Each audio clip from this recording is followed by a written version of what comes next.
Today is a little bit of a special day because Geshe is giving some extra transmissions. So he'll be giving the transmission of the Ganden Lhagyama, the hundreds of deities of the Tushita heaven. So this is the Guru Yoga practice of Lama Tsongkhapa's tradition, as well as a transmission of the Migtsema, which is one of the mantras of Lama Tsongkhapa. And along with this, he'll give the Lama Tsongkhapa mantra in Sanskrit as well, I believe. And so today, this is something a little bit special in the honor of the passing of Gyatso Lama Zopa Rinpoche. So I think for many people in our community, Lama Zopa Rinpoche was one of our Vajra gurus or a source of direct inspiration, but also maybe for some folks who are tuning in from other communities or maybe who never met Rinpoche, this is sort of an occasion where we would talk a little bit about his qualities. So I imagine that Geshe will share a little bit about Lama Zopa Rinpoche's qualities. He's one of the teachers of both Geshe and myself, by the way. So Geshe will share a little bit about that. And then at the end, we'll do an extra prayer, which is the swift return prayer for Gyatso Lama Zopa Rinpoche. So that's how we plan to mark this occasion. And then in terms of the other programs that we have coming up, it will go on this series of the Lam Rim until the last Sunday of the month. The last Saturday of the month will be the Vajrabhairava commentary with a drop of Vajrayogini's completion stage. We also have yoga programs, lojong programs, book groups, and occasional pujas as well. So if you want to kind of keep up to date with all of our offerings, then signing up for our newsletter is a really great way to do that. So I think that I've shared everything I wanted to share. If I forgot anything, Abhilash or whoever else, please feel free to jump in. But I'll go and invite Geshe down. We'll get started in 2 or 3 minutes. Great to see everybody.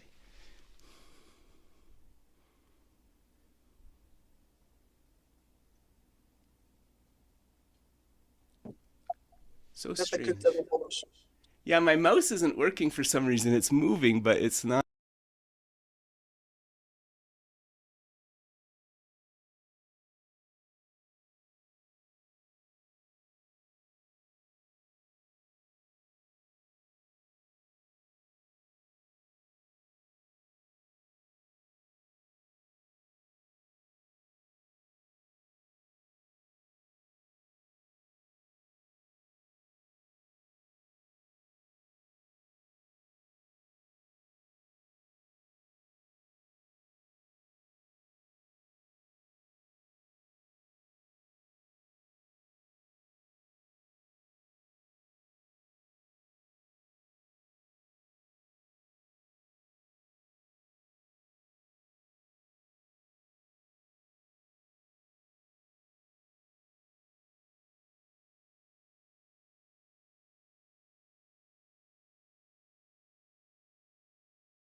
So hello everybody and welcome. Just a final sound check here. Everything okay? Okay. And can everyone hear Geshe-la's voice? Okay, great. So we'll get started. Hoya ta ganga tashi dele to tani ganga tasha yoga ganga tasha busuba yabondo shira yos. So first of all, Tashi Dele, greetings to all, and Geshe hopes that all of your activities, really all of your wholesome activities, are continuing to flourish and to go well.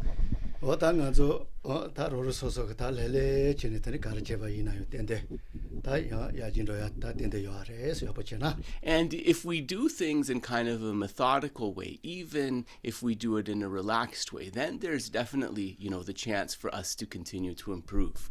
So chide roru soso tani ta ga no ori chunu ne dendo se ta ta karsekar. Ta hale te And one of the things that we need to recognize, of course, is that within the 6 types of rebirth within samsara, that there are rebirths in the favorable realms, and we need to understand how the rebirth in a favorable realm is a good basis for practice, why it's a good basis for practice.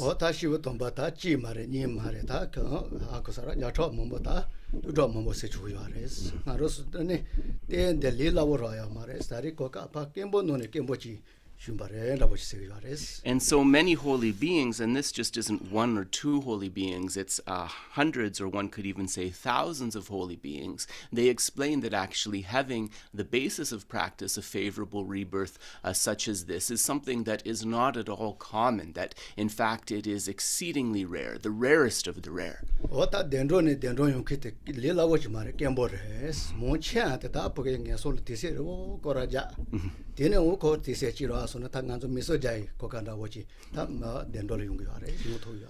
And in addition to that, if we look at the beings who are able to consecutively, from rebirth to rebirth, able to be reborn in these favorable realms, this is something that is very unusual. In fact, for most sentient beings, they spend the greater balance of their time in states of unfavorable rebirth, and occasionally they get a chance for higher rebirth, which is like a little bit of a rest from those more difficult realms.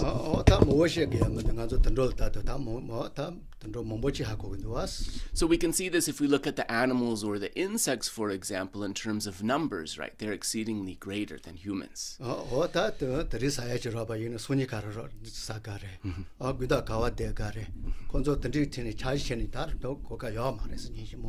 So many of these beings in the animal realm, right, they don't have the capacity, the ability, or the chance to make plans. They have to live from day to day thinking, what am I going to eat today? Am I going to get something to eat or not? Where should I spend the night? Am I going to be able to get shelter or not, right? So such is the difficulties of their lives, actually.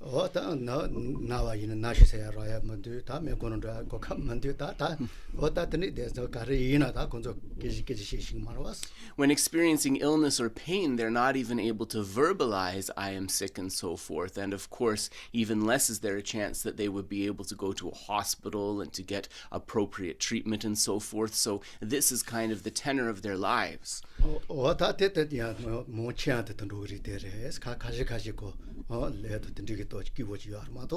Yes, of course, there are a small number of animals, pets and so forth, who have unusual karma and are born into situations where they do have those facilities. But we know that this is this is very much the minority of those in such a rebirth.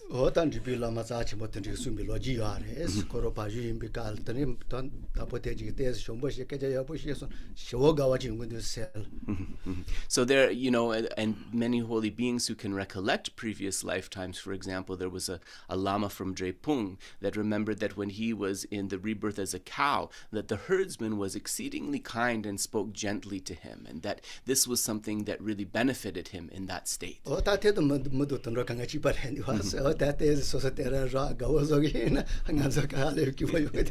this way, actually, human beings and animals are not so different. If we just hear a couple of sweet words, if somebody flatters us or pays us just a little bit of attention, we're always exceedingly pleased by that, isn't it?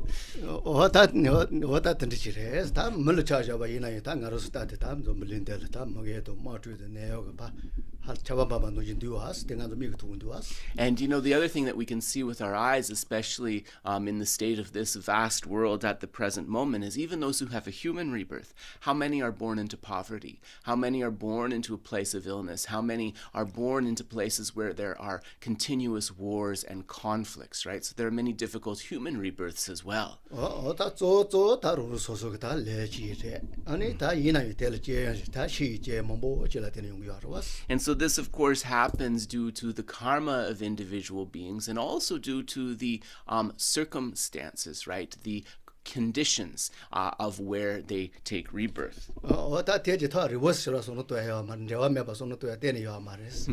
나로서 그 야면로 근데 와서 그 지과 손도 대가로 가운데가 하고 말았어. And it's easy for those of us in generally more favorable circumstances to think that those kind of sufferings are happening far away from us, but it's just far away from us temporarily. There is very little that is separating us in our conditions from in the future having to meet conditions like that, right? So we have to keep that humility. 다 로지 뭐요 아래 시워시워네 하고 살아와. 마통아도 뭐요 알아와. 시워라요. 또 첨부돼서 보고 마tunela 파쇼 쪼워지서 보고 놓어서 현도야. Oh, right. Nami. Yeah. So in the Buddhist scriptures, there's many stories of wealthy people who sort of don't engage in positive activities, and then they pass away, and they are born, for example, in a family in tremendous poverty, not so far from the palace, for example. So there are many stories such as that.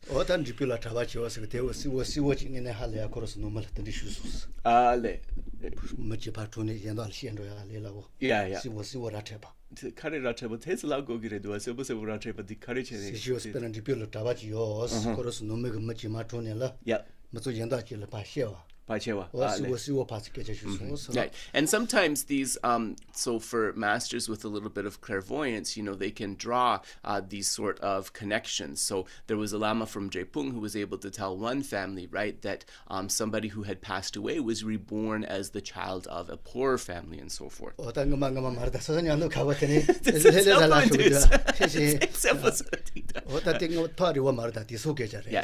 And so these are things, there's still beings who are able to perceive that even today. These aren't necessarily something that happened so very, very long ago.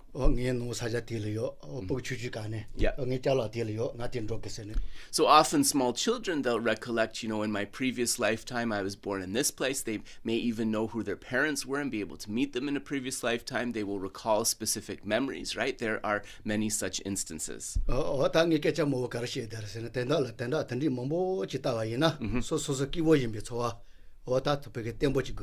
So when we share these types of things, it's for us to develop an understanding of past and future lifetimes, and also for us to develop this awareness and this feeling that right now our situation is something that is extremely fortunate.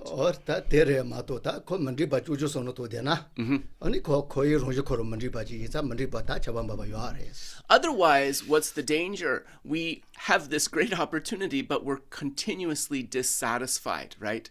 We're continuously in a state of dissatisfaction, not recognizing our good fortune. But ultimately, there is nowhere within samsara that is not touched by dissatisfaction. It is one of the characteristics of samsara.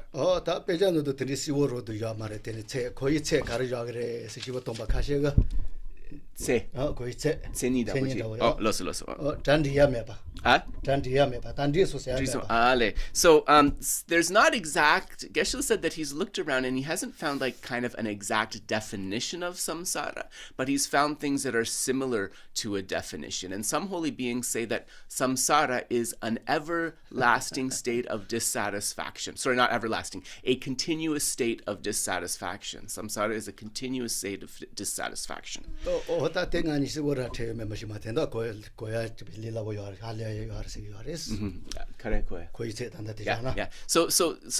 Geshe can't remember the exact context of that quote, but he felt that this is actually a pretty accurate definition of the experience of samsara, something useful to remember.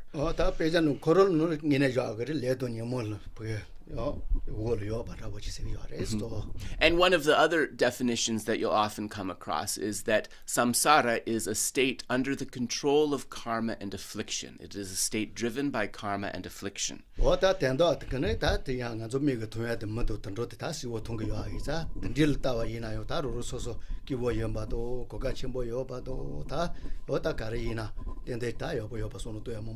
So if we look at the various animals and even some of those born in the human realm, in addition to developing this awareness, it will also help us to recognize our own privilege, to recognize our own state of happiness and the various opportunities that we have, right? This is very beneficial for the mind.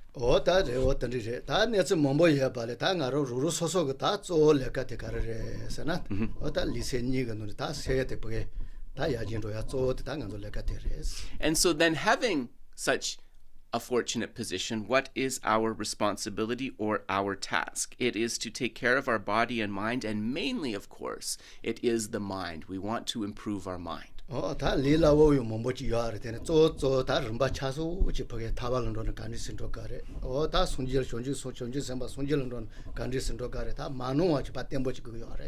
in order to be able to train this mind very effectively, we want to understand the stages of spiritual practice. What are the various stages and points that one needs to cultivate to achieve moksha or liberation? What are the various stages and points to become a bodhisattva? What are the stages and the practices necessary to be able to realize enlightenment and then to cultivate accordingly?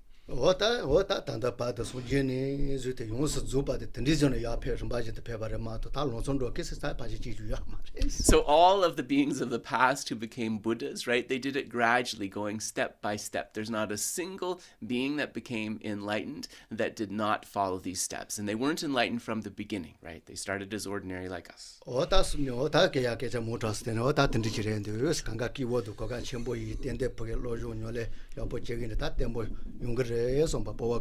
So we have to have this kind, maybe a bit of a long introduction, but we want to have this confidence.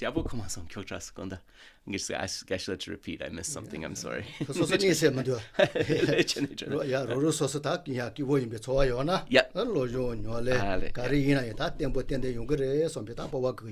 So if we are able to recognize our reasons for being happy, and if we are able to bring forth a relatively sort of happy state, what this is going to do is it is going to help us in our study and practice, to help us seize this opportunity.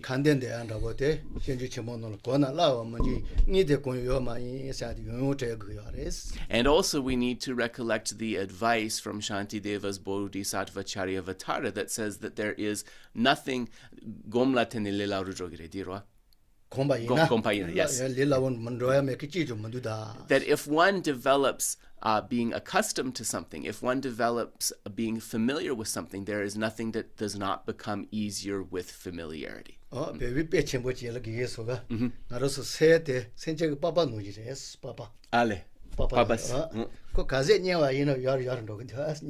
Right. And so and so some holy beings say that our mind is like the skin of a living being, right? The more that you moisturize and shine the skin, the more and more lustrous it becomes. So our mind is like that. And we know what happens if you don't take care of your skin, right? It becomes drier and drier and harder. So we want to take care of our mind. And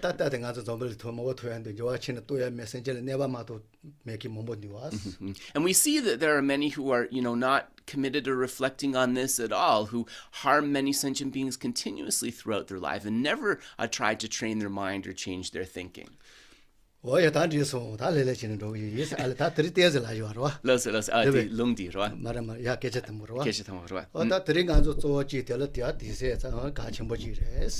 today also Geshe wanted to mark an important occasion to explain a little bit about why today is important.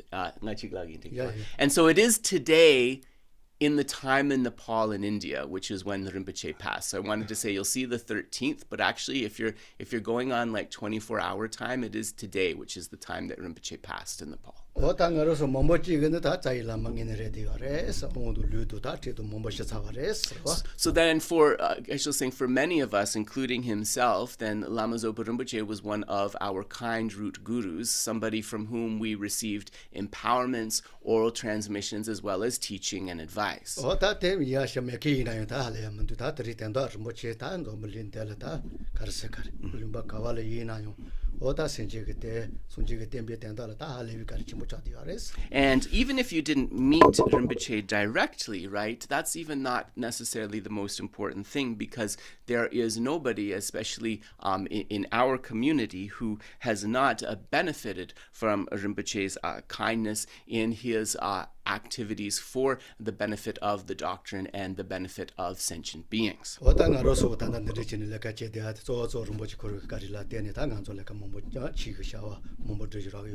So our coming together here, for example, is one of the manifestations, the results of Rinpoche's kindness. And many of the opportunities that we have to come into contact and to practice the Dharma is due to the activities of Lama Zopa Rinpoche that he engaged in. 어다 rinpoche koro chajaba ina chilyu kangala zo dewa chemores 어다 ina yo zo jide da nganzo lama Tsongkhapa ga 어다 koro dewa jichide yoba 어다 halevi za chimbo zge yores. So Lama Zopa Rinpoche was also somebody with a non-sectarian mindset who had really an appreciation for all of the great spiritual traditions. But when it came to Lama Tsongkhapa's tradition in particular, he had a very strong kind of close feeling to this, a very, very deep faith for the presentation of Lama Tsongkhapa's teachings. And also Lama Zopa Rinpoche's focus on Guru Yoga and the way to rely upon the spiritual friends are sort of some of the hallmarks of his teaching style. And Geshe said this is a bit of a tendrel, like an auspicious dependent arising, because it just so happens that we're at the stage in the text where we go into the way of how to rely on the teacher. Yeah.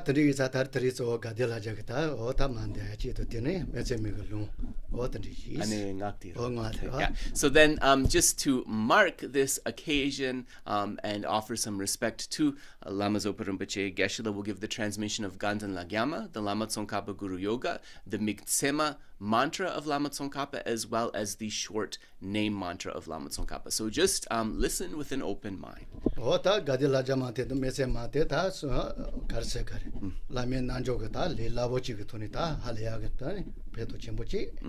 Ganden Lhagyama and Migtsema are very beneficial practices because they sort of lay out Guru Yoga in a very easy way.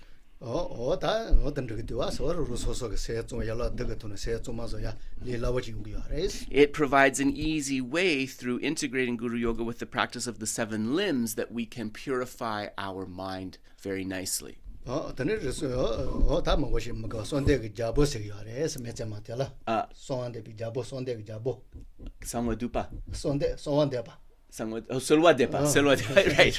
And Ganden Lhagyama is said to be and within Ganden Lhagyama, Migtsema is said to be the supreme form of supplication. The Migtsema mantra is the supreme form of supplication.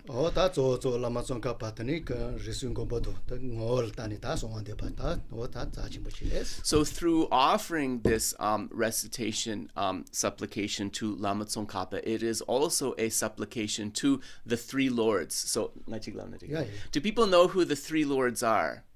Okay, it's Avalokiteshvara, Mañjuśrī, Chenrezi, Jampeyang Dang Chanadorje, and Vajrapani. Yeah, Avalokiteshvara, Mañjuśrī, and Vajrapani. These are the 3 lords. And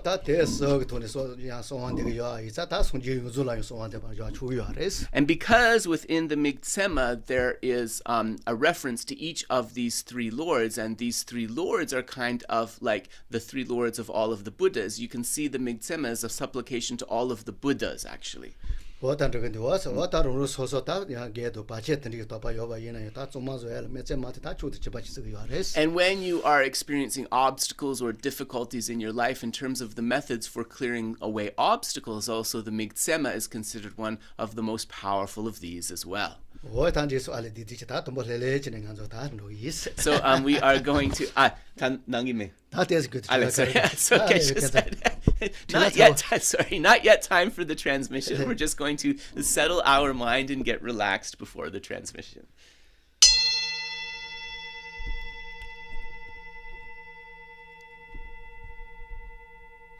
Somba zungye kanri chi na yo, noto zungye kanri chi na yo, nika chi la pas, sel shawaga che da pajagi somba chi. So whatever sort of unwholesome or difficult feelings we're experiencing, whatever unwholesome or difficult thoughts that we're experiencing, to be able to sort of touch this state of peace, let us just set them aside for a moment.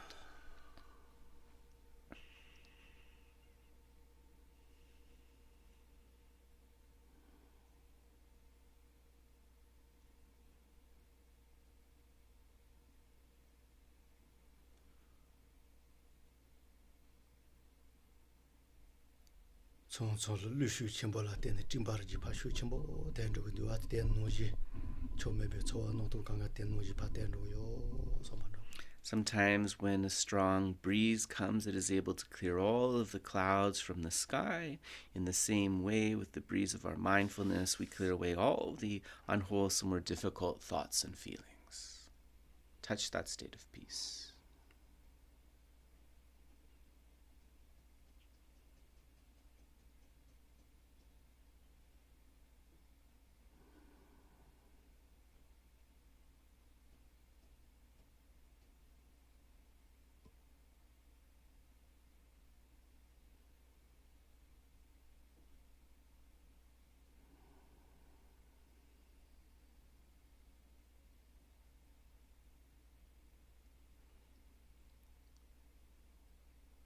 Maybe no Katsuma, Tomano, Jigata, say, Patsuma, Shawa Leleo, somebody. Just like a cloudless sky is empty and clear, our mind, free of these unwholesome thoughts and feelings, is vast, luminous, empty.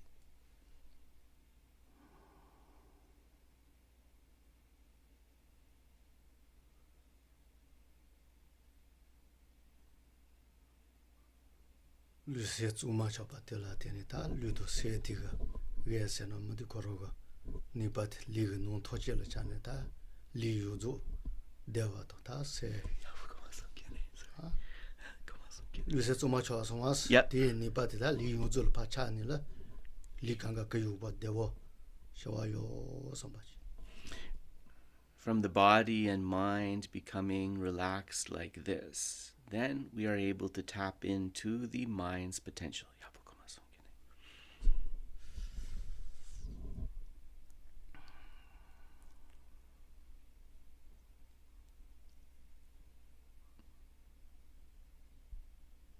Se korogata rujetela.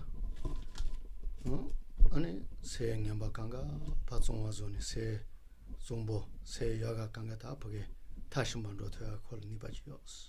Due to the mind's nature, when we are able to focus this way and clear away all the unwholesome minds, all of the unwholesome thoughts, then we can realize what is wholesome. We can perfect what is good.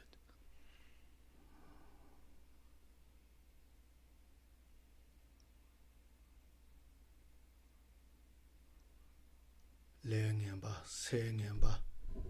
Also, Mangamba Kandijina, call it Yatenda Wuchite, Rusosogata, Yambolakachana Kale, Nipachurand or Kalezun. It is said that unwholesome karma, unwholesome thoughts, unwholesome potentialities, these have one good quality. Their quality is that if we apply their antidotes, they can be completely purified.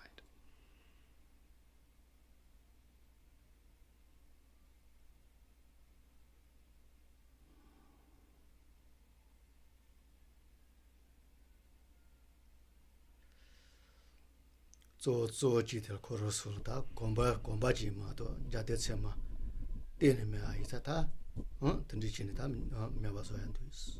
We understand that the unwholesome thoughts and feelings, right, they're powerful only due to our habituation towards them. They are not powerful because they are based upon a valid reason or backing. They have no valid reasoning behind them at all.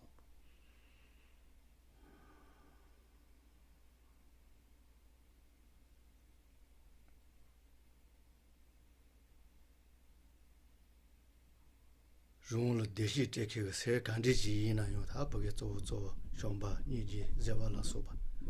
Jade chema ta jajo dunjo mombo ji ya isa kale koros komba ina ni ba cher ndone ta dunga tendo me bi deshi chila choto ya ni bandus. And when we look on the other hand at minds like love, compassion and patience, these are completely grounded in reasoning. Every single one of them has a valid backing. For this reason, when we develop love, compassion, and patience, they become more and more powerful until they can become perfected. And through actualizing these minds, we can reach a state of happiness that is completely untouched by suffering.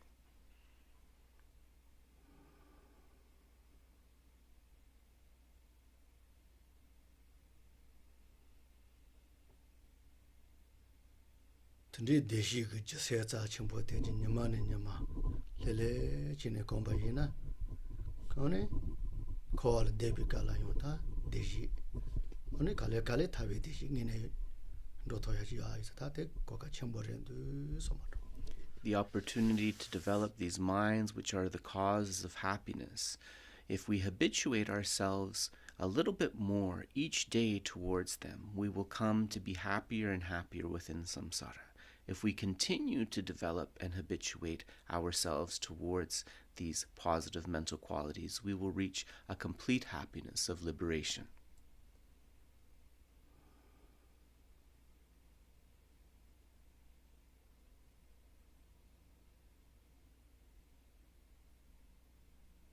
Tende soma no ji yong to ya ta sha yi te to so wa che chi te ta yo tende shin ji la ro chi. In order to be able to actualize this, then with a mind of faith and focus, we go for refuge to the objects of refuge and request their blessings.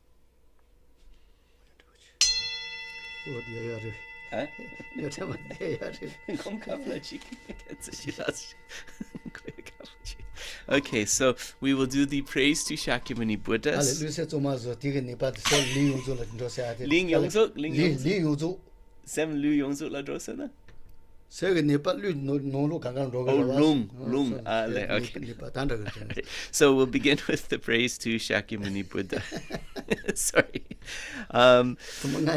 Yeah, sorry. There was one phrase that Geshe said during the meditation that I didn't understand. Anyways, I think it's okay to leave it for now. So the praise to Shakyamuni Buddha. Tumba chomden de shin sheba cha chomba yanda ba zobe sangye sheba dang sha su denba dewa sheba jiten chemba chebu dewe kalo jurwa lana me ba la dami namgi tumba sangye chomden de pe jawa Kya tu bala cha se lo che de kya su chi ho Tenpa chonden de deshin sheba cha chomba yanda ba zobe sangye sheba dang shab su denpa dewa sheba shiden chemba chebu dewe kalo jorwa lana meba radami namgi tenpa sangye chonden de pe jawa shakya tu bala cha se lo che de kya su chi ho Tenpa chonden de deshin sheba cha chomba yanda ba zobe sangye sheba dang shao su denpa dewa sheba shiden chemba chebu dewe kalo jorwa rana meba radami namgi tenpa sanje chonden de pe jawa shakya tu bala shao se lo che de kyab su chi ho Short mandala. So ji bege joji medo jo jira linji ni de gyamba de sangye shindo me de bowa gi jogu nanda jila je ba sho idam guru ratna mendala kam niryata yami. Refuge and bodhicitta. Chedan sogi chenam la changchu badu dani gyatso chi dagi chenyen gibe senam gi drola benje sangye dropa sho.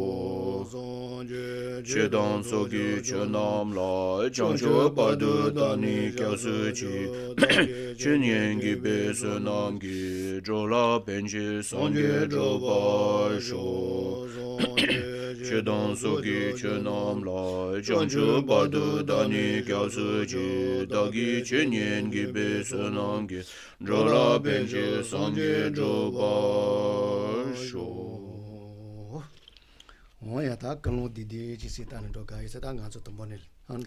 So we want to develop a good motivation before the transmission, so let us take a moment to develop that motivation.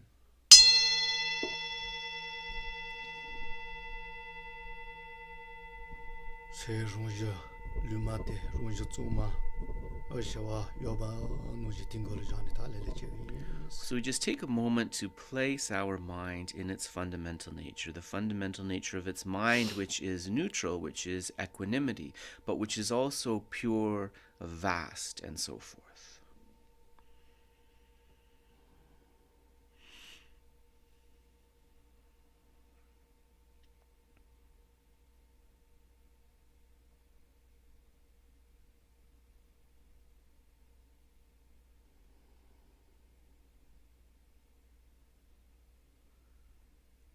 Se mipa meba chini lele deva ina is ta shawanda wo yar tene ina yo ta tele mipa yone yaga ita yun jungru wetal se jane lele chini.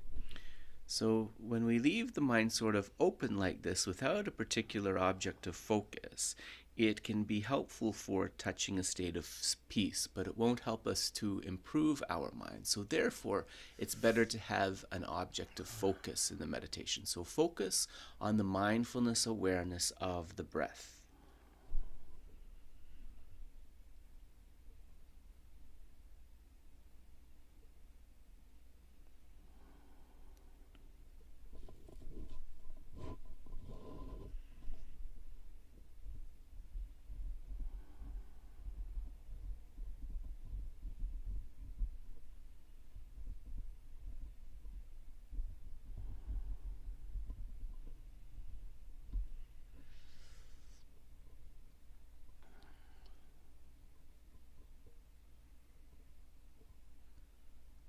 Chomebi chowa notu kara leva ina yo yu chunga de pama jani la ta korosu nya chushin rabo pyoto meba chini ta yindo yares. If we have sort of unhelpful or unwholesome thoughts or mental projections that are arising, placing the mindfulness awareness upon the breath will help maintain a settled mind, and those thoughts will be just like minnows swimming beneath the surface, not disturbing the water.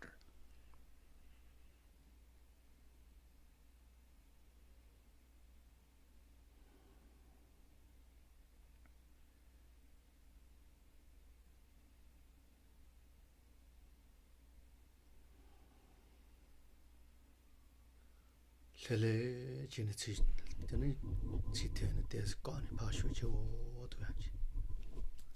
So to begin, in a relaxed way, inhale, hold for a moment, and then slowly release and exhale.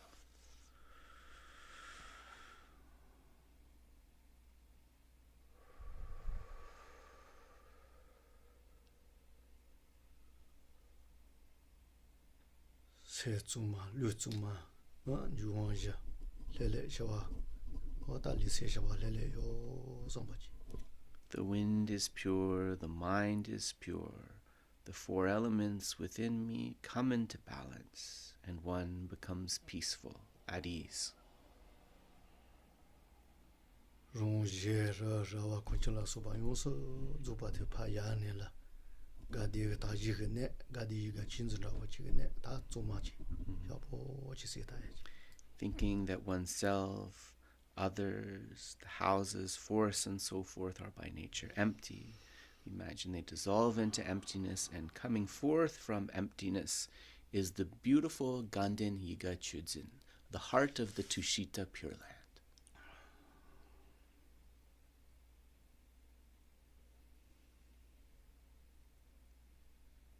dunga denba ne koyi ne gongyong me ba ganga ba deshi yu sa ta xin zhao xia che xi ga re yin na.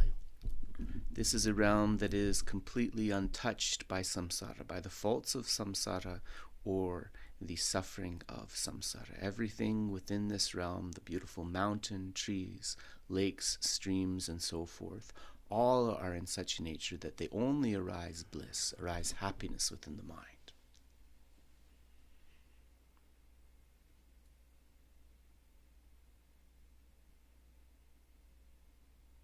Ruru sosa gandu jino ka le tani yuju pusu tsuba sanji tinda jawa ya si lama Tsongkhapa ya na Gyatso kecho o ta so te ta pa tui nyebi tuni yu ya dinda she yo sombachi. And we imagine that we prepare 3 beautiful thrones to invite Lama Tsongkhapa and his 2 sons, Lama Tsongkhapa, Gyatso, and Kedrupche, to come from this heavenly realm and be seated upon those thrones.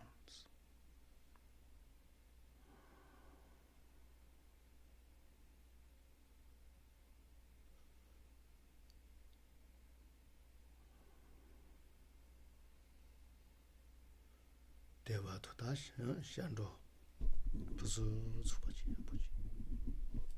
And as we invite them, we bring forth the mind of faith and we go for refuge.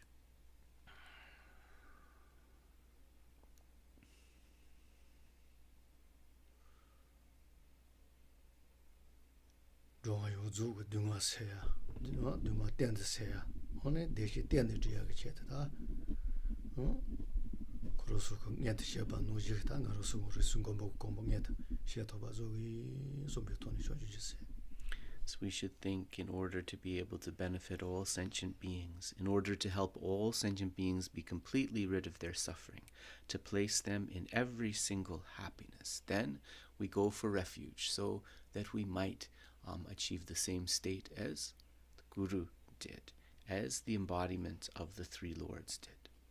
Bring forth bodhicitta.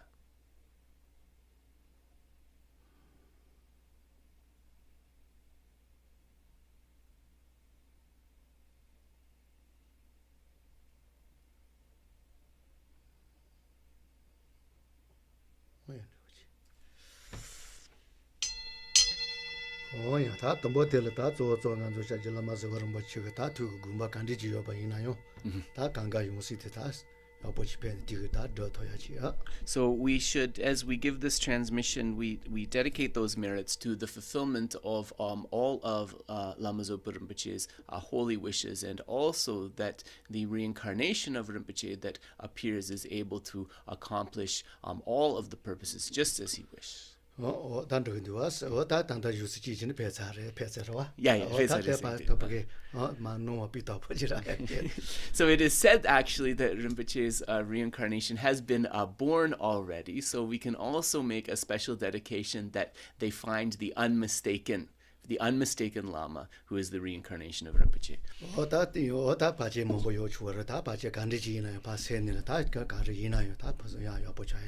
And there could be obstacles to this also, so we can pray that all of the obstacles to the finding and to the flourishing of the reincarnation are immediately cleared away. So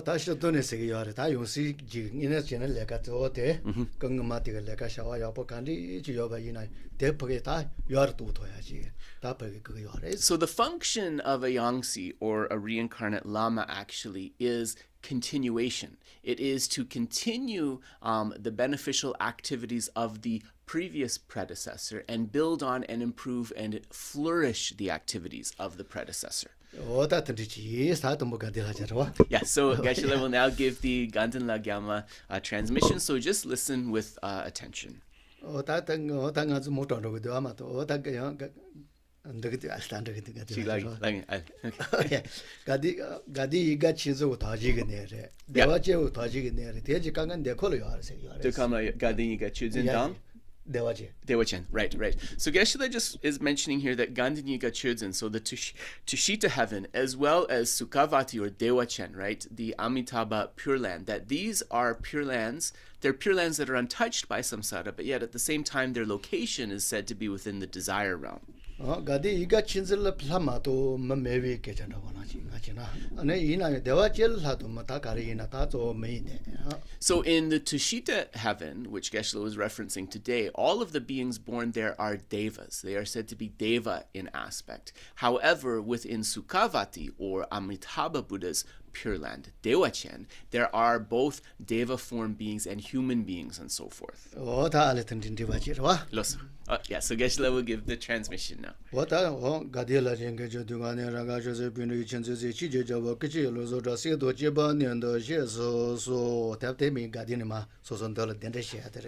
And so then the practice that as it unfolds, the first practice is inviting Lama Tsongkhapa and his two sons to descend from the holy place. So you who emanate from the heart of the Savior of the 100 Devas joyful realm, on the peak of a cloud resembling extremely fresh white curd, King of Dharma, omniscient Lobsang Drapa, with your sons, I request you to come to this place. So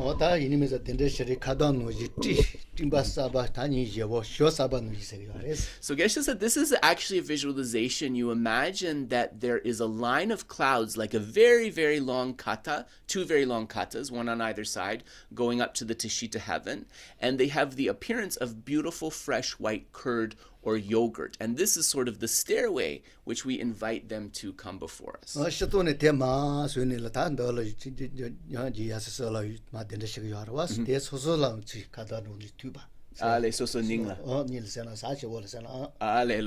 so one way to do this visualization actually is we are inviting them in front of us, but to visualize in a way to establish connection, we can imagine that these kata-like sort of streams of clouds actually connect to us finally. They touch us in the heart, or they touch us in the crown. This is another way to visualize like this. So it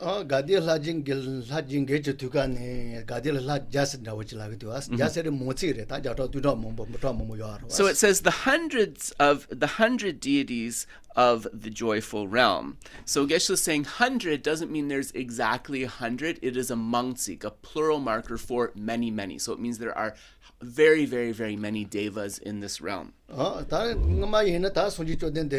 Re koro pan do balele ma phebi kala gadi ga ta page zon da wo chi ga jabo loso ane jis shomang mo ya wa shomba peso tambo tomba chumden de re diji tempene de ne gawa jampa peso ya son ya suji ma phebi kala koro chan da wo ya so the Tushita heaven, the sort of ruling Buddha of this realm, is Buddha Maitreya. But what happened is actually it is said that Buddha Shakyamuni originally resided in Tushita heaven. But when, for the benefit of sentient beings, he descended to the world to preach the Dharma, then Maitreya kind of took up residence and became the presider of Tushita heaven. Gyatso,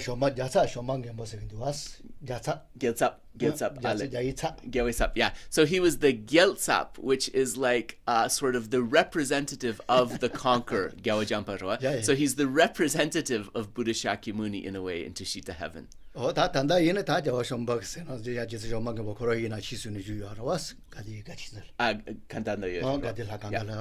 So at this moment, then it is said to be the Buddha Maitreya who is residing in this Tushita heaven together with these hundreds of deities.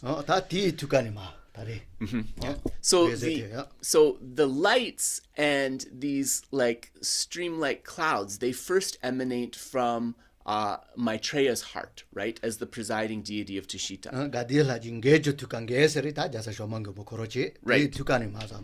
Right. So it says, who emanate from the heart of the Savior of the 100 Devas joyful realm. So the Savior, some translations give it as protector. This is Maitreya himself. Yeah. So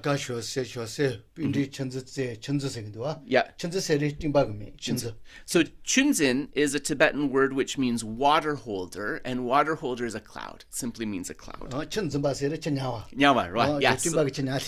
So the one that holds water. So the clouds hold water. So this is another word for cloud. Chunjin.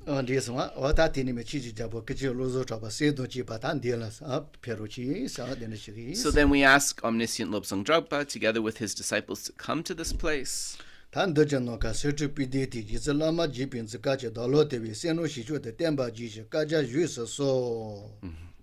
So then,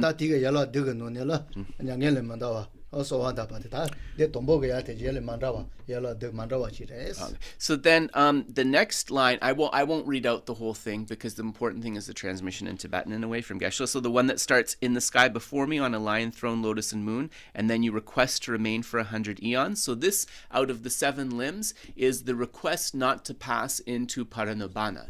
And an unusual quality of this particular Guru Yoga is that this request actually comes first. It usually comes later in the order of the 7.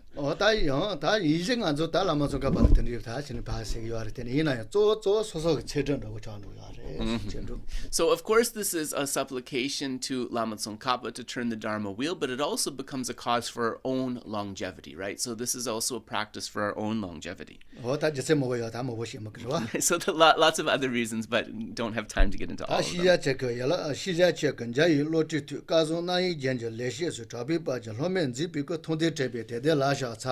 And so the verse of prostration that Geshe just read, which starts, "Your holy mind understands the full extent of objects to be known." So these are verses of prostration, and so out of the 7 limbs, the limbs of prostration or homage. The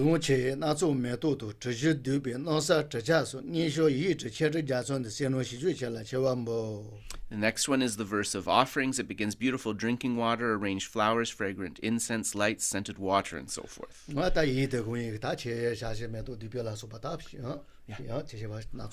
So we offer all of those. We can also visualize anything beautiful, the beautiful lights, waters of food, fragrances, incense, and so forth.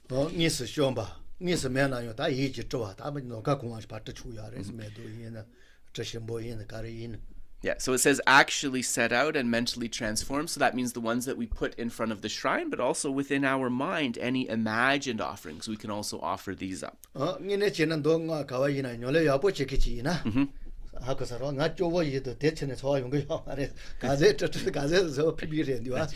it is said that one who is a true practitioner of sutra and tantra and is skilled in visualization never has the feeling of being poor. Never has the feeling of being poor, because due to the power of their visualization, whenever they make offerings, they feel like they can make so many offerings.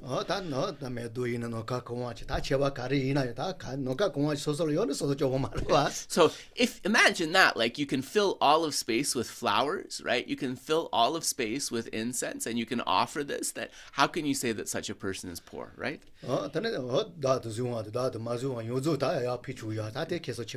You're allowed to offer things within the mind, and you're also allowed to offer things that are owned and unowned. You imagine beautiful things that others possess and offer them up.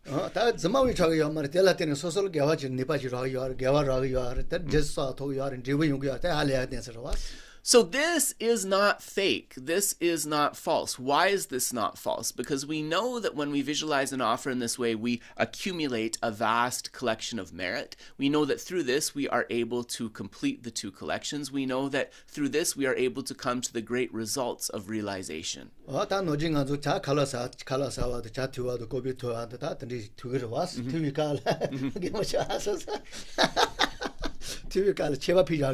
Yep. So we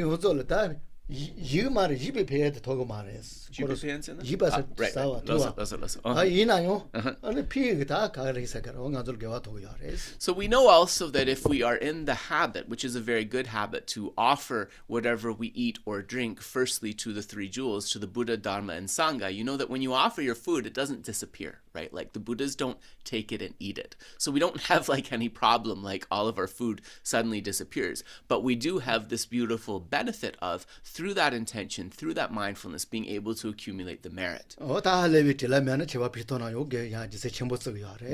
unless, if you're not extremely rushed before you eat, if you can just take a moment, even just to reflect and to offer it to the 3 jewels, this is very beneficial.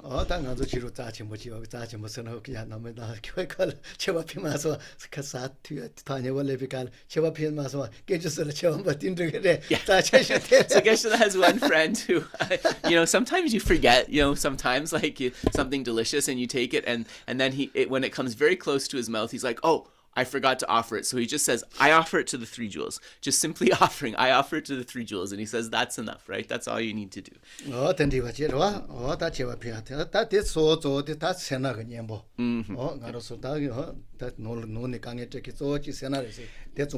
And so this practice of making the offerings, of course, it is the antidote to miserliness. This is the negative mind, to which it is the antidote. Yeah, so later on we'll talk a bit more about that, but of course miserliness can be a real obstacle. So Geshe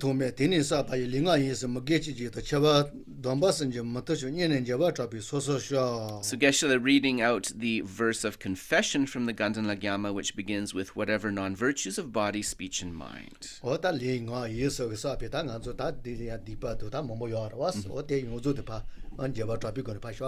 So with a strong mind of regret, we lay bare as a means to confess all of the negativities of body, speech, and mind, and any contraventions of our precepts and so forth.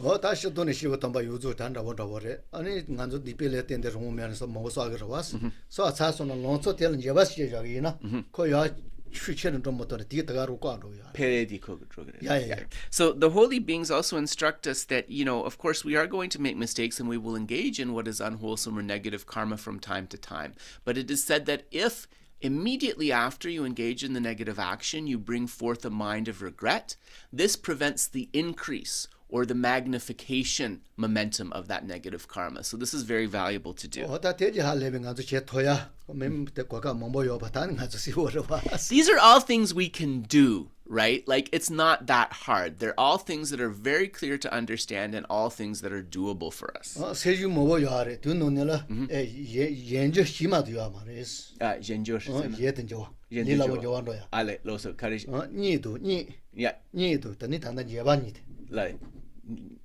Ni kuya dang chesem ya tene jendu jorwasana. Oh, right. So there are said to be 2 things which are easy to direct towards virtue. Regret takes what is negative and purifies it towards virtue, and then sleep. Sleep is said to be easy to direct towards virtue. Right. So, and that's why it is so important to pay attention here, because if one is not careful, what would normally be wholesome can become unwholesome, and truly the reverse is true as well. What is unwholesome can become wholesome or at least purified.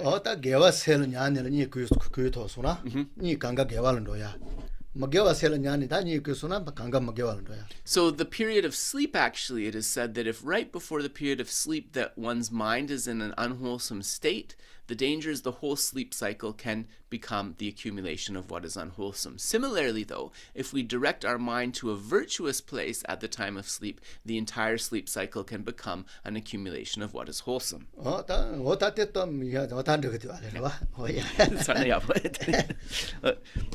So in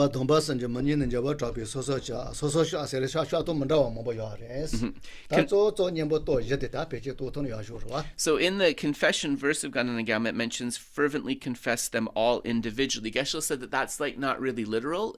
You can think of it as you confess them in various ways. So one of the things that you can think about here would be the 4 opponent powers.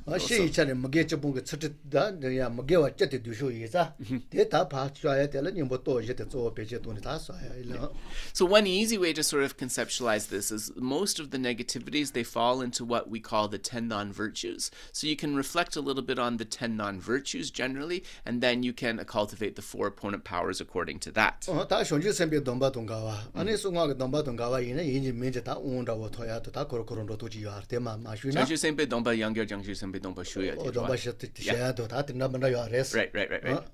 And so contraventions to the bodhisattva vows and contraventions transitions to the tantric vows, right? There are different means of purifying these, receiving taking the vows again, receiving the empowerment again, and so forth. There are many ways to purify those as well. And confess individually can actually also be understood in that meaning, that you have to confess using an antidote particular to the contravention. So there's a particular one for the vows of individual liberation, for the tantric vows, for the bodhisattva vows, and so forth.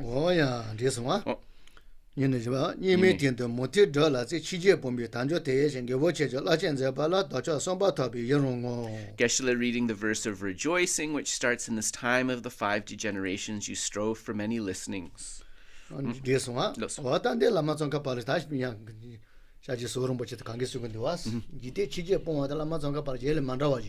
So this is rejoicing in the positive qualities of Lama Tsongkhapa, and in particular for example, the previous Kyabje Dzong Rinpoche, he said that one of the particular qualities of Lama Tsongkhapa was his complete lack of concern for the 8 worldly dharmas, right? His complete renunciation of the 8 worldly dharmas.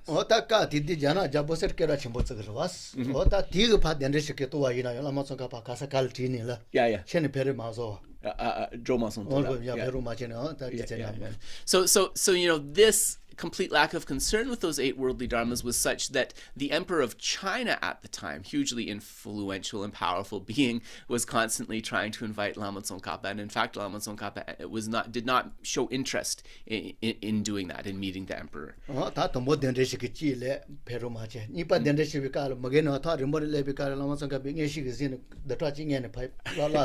the first time he said no to one of the emissaries of the emperor that invited him, and then the second time he saw that there was this emissary of the emperor who was traveling to Tibet to try to find him. So a week before he was going to come to his hermitage with his clairvoyance, Lama Tsongkhapa knew, and he had already left that place for somewhere very far away. So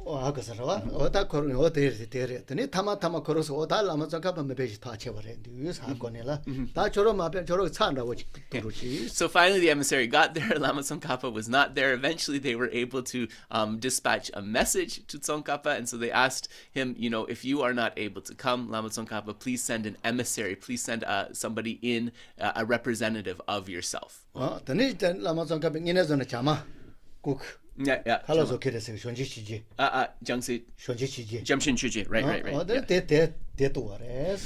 So Lama Tsongkhapa selected his disciple, and at first it seemed a bit unusual because this disciple was his cook. It was his personal cook, and his name was Jamchen Chöje. So Jamchen Chöje was the name of this particular disciple, and he was actually one of the founding figures of Sera Monastery. And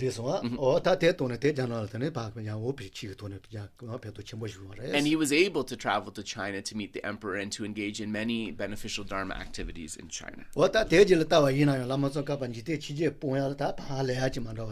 So from this particular sort of history, we can see the unusual renunciation, lack of concern that Lama Tsongkhapa had with the 8 worldly dharmas.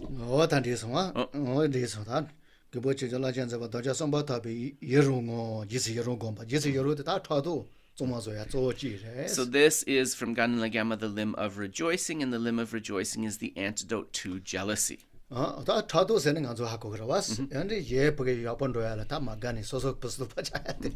jealousy is not that difficult to explain. We all have this experience.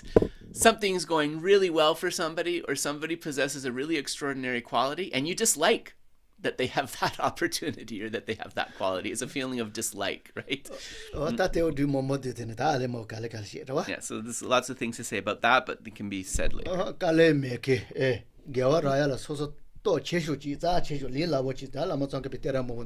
So rejoicing, Lama Tsongkhapa praises, is the easiest way with little effort to be able to accumulate vast virtue.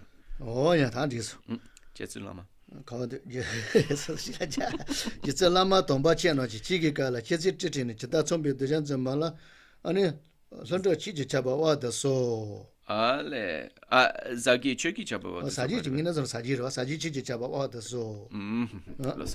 So that is the request to turn the wheel of the Dharma. Yeah. 오다 대치고 거와데 왜 소소가 세게 디네 다 야보지네 저왔다나 지붕을 간디지네 수마쳐야. And so this request to turn the Dharma wheel, very important. It is the antidote to having abandoned the Dharma, having ever abandoned the Dharma. 어디 봤지? 야, 나게 진여사 비가완디 때돈 로와깔라 컴퓨터 쳐바지 졸로서 잡아이 때면이 버린데 사시 쇼. That's the verse of dedication, the final of the seven limbs. 어단데 뭐데 마만 내저와 이거 그녀 더더 메메제이데 어다 메메제이다오나. So now the Migtsema mantra, Geshe will transmit Tambo Rinpoche Tungtungji Tungtungchipo. 야 두두두두. So it will be the five line Migtsema that Geshe will transmit. 메메제이 대제시레지. Not so loud. Yeah. Oh, sorry. Repeat after Geshe. I'll ask you to say it again. Yeah. Loud and good. Okay, sorry. No, we just listen. We listen attentively.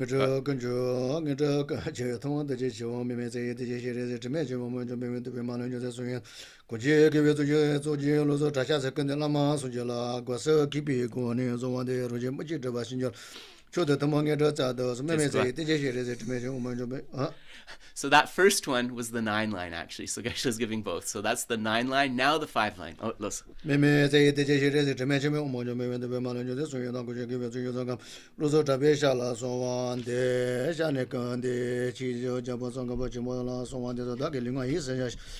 Lisa Shanjela, she Jima Mayin Jugo Samba, Sombi Jikone, Shawani Shanju said, Don Sama Metawa, the Lord Mani, and Nanjo Samanos, and Bashinjola, the Tanjalo, Loto, some of the Canyo, Sijakan, and Sunji Combo, Topashinjola, she Nana Sera Tonja, the Jesus, Zongabachi, Jesus, Rojete, Jachimbo, Done Bashinjola, the so, but the Sayalama Mojo Dangin, Carrichim, Jesus, the Constitution, and the Serakan, Java, and Sebit. Gayingwa Belonzo Tenyan Kiji Sonyo the Mamaji, Teche Longi, Jushis, Yoda Taine Dorani, Langi, Tremengi Banyan, Zemba, Chesu, Daba, Nimboche, Bajo, Dennis, Doji Deja, didn't know Bajo, don't be a two of those patient. Tedeshu, the Kanda, Jinza, Balozo, Tabi Bajo, Tashi, Shu, what that is because it. So this concludes the transmission of the Ganden Lhagyama and the both the 5 line and 9 line Migtsema mantras. So now Geshe will transmit the name mantra of Lama Tsongkhapa. Lung. Oh yeah. Beza Dara Somatic. This one? Yeah, this one. Okay. Yeah, so that's complete. So I'll just say what was received again, just so that people know. So it's the Ganden Lhagyama, the Lama Tsongkhapa Guru Yoga, together with the 9 line and the 5 line Migtsema mantra, and finally the name mantra of Lama Tsongkhapa in Sanskrit. So Geshe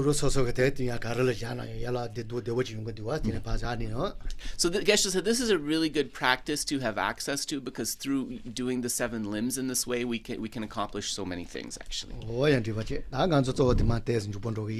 So now we will turn, Geshe said actually our main topic, we will turn to the oral transmission of Mañjuśrī. Oh yeah, Tanipa, Nija Tang,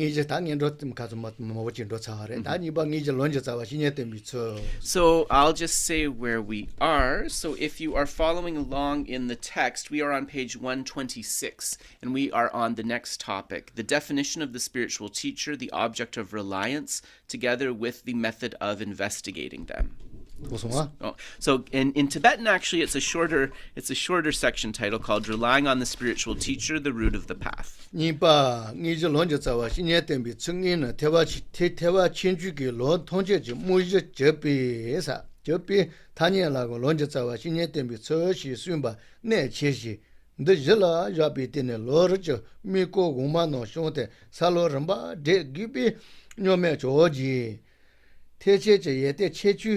Yete cheshe chushe tonche lama la tene shewala chepe lama la tama bindashile mepe ganeshe shisumbatan. Sorry, so I misguided you. It's page 124, relying on the spiritual teacher, the root of the path. So I'll read out the section that Geshe just read out. Regarding the actual practice of the path of relying on the spiritual teacher, relying on a spiritual teacher is the foundation of all Mahayana and Hinayana paths, and therefore it is termed the root of the path, since one must sustain the later Lam Rim meditation rounds and traverse the grounds and paths in light of this. The incomparable Venerable Gyojé Atisha said, all the greater and lesser qualities of the Mahayana arise from relying on a guru. You Tibetans only view gurus as ordinary, so how can qualities arise? 다 릴라보면 되와 조지엘더니 단저거 되와 대바 체주가 다 예대 근저 자와 So we see here from what Lord Atisha is sharing that sorry yeah 이네 조제 양여래 되네 양결선당 못 건드긴 대신 작은 왔어 로제 자와 신의 대서 시대하되 대바 체주가 예대 가르지 시와 이나요 또 신의 대서라더니 요건데. So this opens with a statement from His Holiness the 14th Dalai Lama, and Geshe said this is a really heavy statement because it says Lona, do you do it? I don't look at the book. That's where it is. So, okay. I guess I'm supposed to remember. So all of the qualities of both the Hinayana and the Mahayana paths arise through correct reliance upon the spiritual teacher. And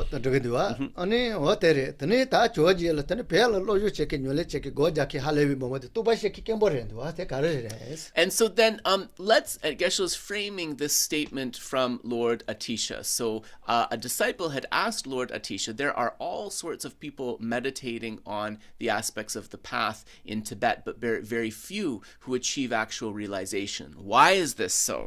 This one, 다 대세대 다 조지 렌데레스. 다 졸어서 배워서 때는 아마라 때는 타만박인데 심하도 만두와 때는 예대 간지 그래스. And this is Atisha's response. He says that you Tibetans just really kind of only see your lamas as ordinary. If you're just seeing them as ordinary, how can qualities arise? How can realization arise? 단균도 요나면은 때는 엄마 가시고 고자네 또 받치는 마시는 라마 자침부터 야게자 저비가라.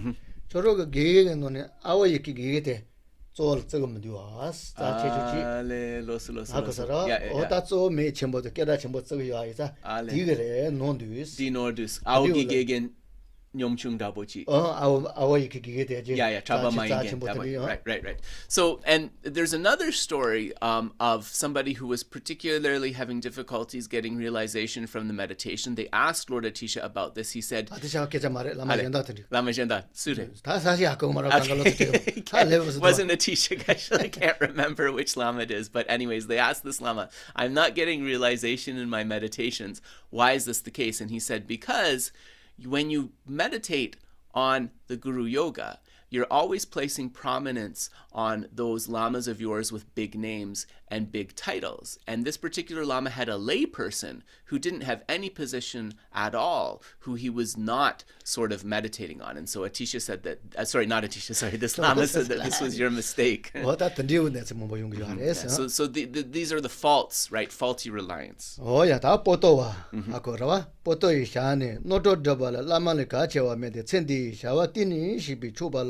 loke meba magona nyesole goma taban romanyu sarandowala lama meba kana gonsumba ta rure njitecha shingni podonde leri mela tini shitaba nodo dedo shojumbi lojo kondashi yiri lote shepo nyonyo jeshi shija dedo diikojo nojo ne tamo tsuche mala tse jishamba shimata. So then, in the words of Potawa, there is nothing more important for achieving liberation than the Guru. Considering the actions of this life cannot be carried out satisfactorily without a teacher, how could it be possible that those who have just come from the lower realms go to a place they have never been without a guru? In the same, even with respect to studying the subjects pertaining to worldly affairs, if you do not learn the finer points of information through an experienced tutor, you cannot understand them perfectly. This one, no, I thought him coach Monday, leisure jacket and gurus, it's it and a joke, Jitchimbo and Juji, the engine on the channel Lamate, Ripa, Zimbabwe, Yimbi, Tekesha, you, this girl, you Lashipa Karma, you Lashipa committed, Gadijing in a Konameba, Yeteji, Joala Sheni, Mashipa, Dadate. So continuing down page 125, in Sanskrit, guru literally means heavier weighted. It was translated as lama in Tibetan, meaning someone who bestows knowledge. Furthermore, the syllable la is explained to mean superior, as in there is no one more superior in terms of kindness and heavy with qualities. Ma is a possessive particle, indicating that someone who possesses those attributes is a lama. is. So that's also very clear, Geshe said, so he's going to continue down. Tina Geshe ne tini tsonga shila te giba maze ti lo te jizu ki chi nyole sha yi che da lo za je ye te tawi shir lo jong shi do manda wa shi ji che da tong yi go ne sen je ye te pe giba te la do cha ge temba ne za ji lama parma che ba ramba ji bi shilo je je shi rong ge shi ji la juite salo je tu pa she te bi cha che yo chu gi bi de je lama richi chungwa shi matemba wongsa me. Therefore, one must rely on a fully qualified spiritual teacher. Furthermore, practicing Dharma on the basis of their advice is unlike outer trainings in a craft or in a trade, I would say, as the qualities of mind must increase through progressively subduing one's continuum. One must also have the stream of blessings transmitted sequentially and in an unbroken manner from our teacher, the Buddha, to one's root gurus, then enter into one's continuum and allow for the generation of realizations of the grounds and paths. Therefore, without relying on a fully qualified lineage guru, it is not possible. This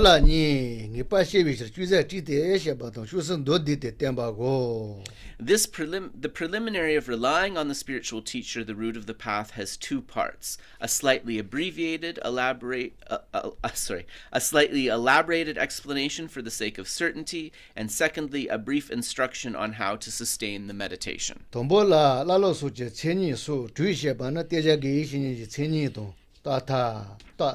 Teje lomi cheni to ta ti te ta tembe se tembe pe ma teme te do ge te do go. The first of these, a slightly elaborated explanation for the sake of certainty, relates to the definition of guru, student, and so forth, and is comprised of 6 topics. The definition of the spiritual teacher, the object of reliance, together with the method of investigating them. The definition of the disciple who relies on them, together with the method of investigating them. How the disciple relies upon the guru, the benefits of relying on a guru, the disadvantages of not relying on the guru, and a summary of the above points.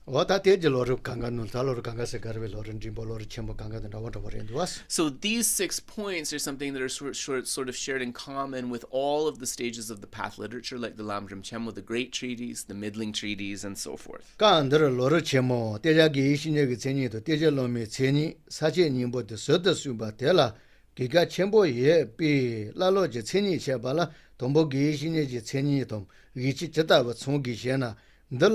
Temba kaji chenje tombon dui kani suitse to nipan dode kani suitse samba sunga je kani tembe doje lowe je chenye ramba sosor ye. Regarding this topic, it says in the Great Treatise on the Stages of the Path that there is an important purpose for explaining the definitions of the object of reliance, the guru, and the one who relies on the guru, the disciple, in 2 dedicated sections. What are the characteristics or qualification of a spiritual teacher must have, according to the explanation of the definitions of guru and disciple? Regarding this, the benevolent teacher gave individual explanations in the context of Vinaya, in the context of the Sutras, in the context of secret Tantra, wherein the characteristics of a Vajra master were taught. Right. So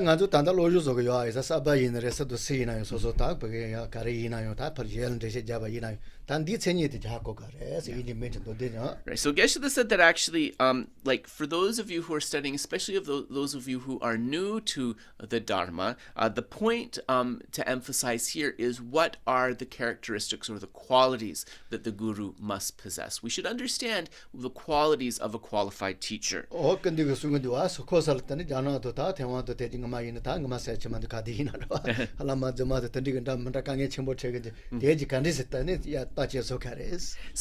His Holiness the Dalai Lama was meeting, some disciples from China and Taiwan in particular, and they said that there are these false teachers who come here, and their ethical conduct is very poor, and it creates all kinds of problems, like what should one do, basically.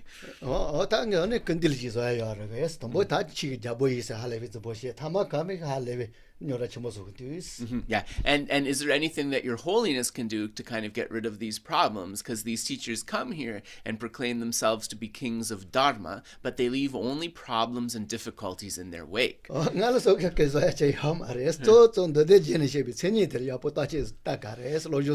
Holiness said, I cannot unilaterally do anything about that, but what you as disciples need to do is take the time carefully to see if the particular guru possesses these qualities. So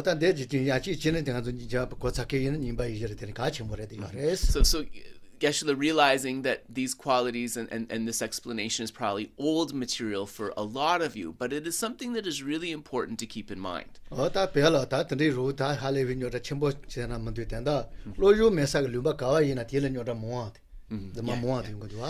the problem of false teachers, and also we see this in the history of Tibet, false teachers being able to deceive people happens more easily in places where the people are not educated in the Dharma. If people are not educated in the Dharma, it's easier to fall into false teachers. So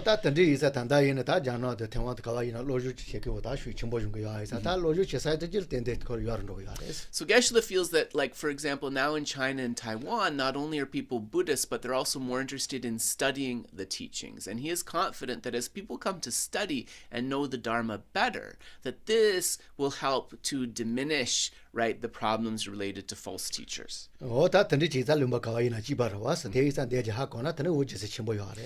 this is a problem also in any country, if we're honest. So if you know what characteristics the teacher should possess, this is really going to serve you well.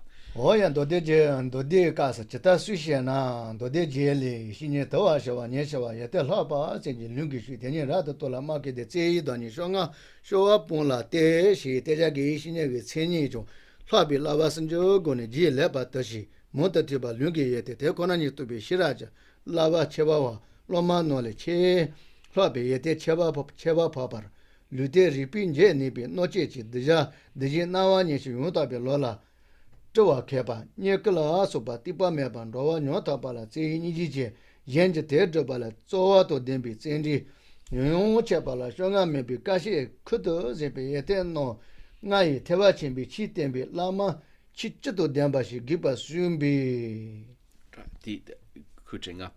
Yeah.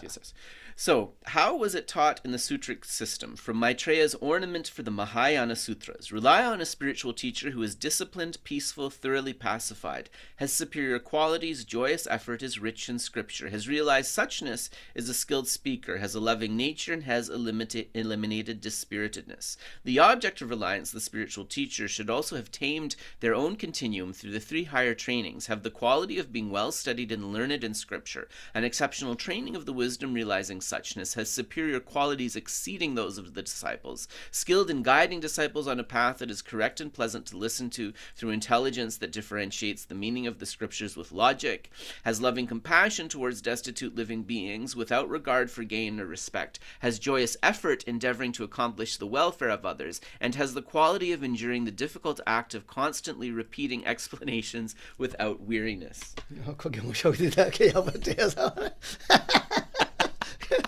No, I was laughing because I do have to ask for things. Geshe says I'm laughing because I think he gets weary when he has to repeat things. No, I was actually laughing because he often has to repeat things and I feel bad for him. No, it was Yaka. It was a good laugh. Oh yeah, that is what. Oh yeah, that's what. So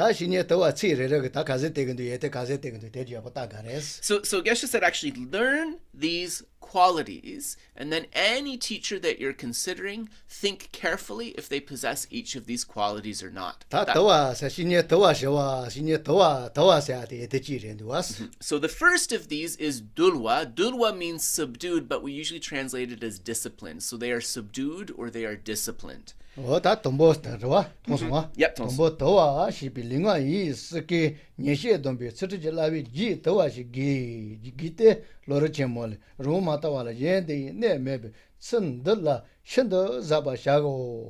Out of the 10 qualities that a Mahayana teacher must possess, the first, discipline, refers to subduing one's own continuum with the training of ethics that restrains negative actions of body, speech, and mind. As it says in the great treatise on the stages of the path, it is unwarranted to discipline others without disciplining oneself. Therefore, take great care in this respect.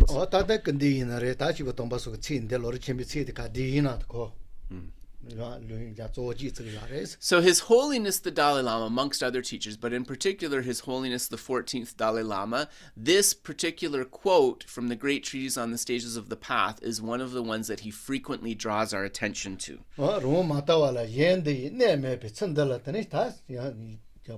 Ramaduna dene. Yeah. And His Holiness has said that if your own mind is not subdued, then it becomes very difficult to properly give instructions to others on how to subdue their minds. Yep,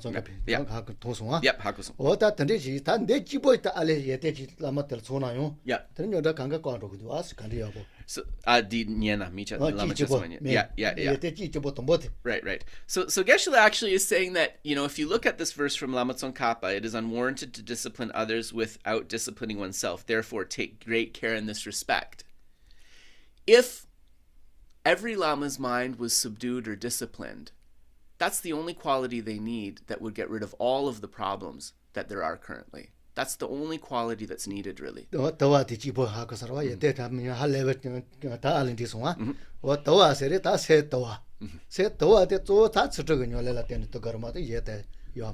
subdued means that the mind is subdued. How is the mind subdued? Through observing ethical discipline. It's the practice of discipline that subdues the mind. Oh,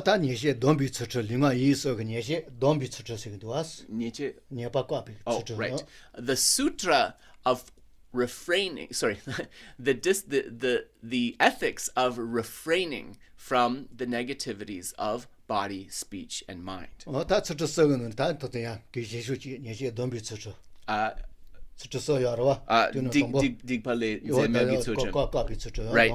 Yeah.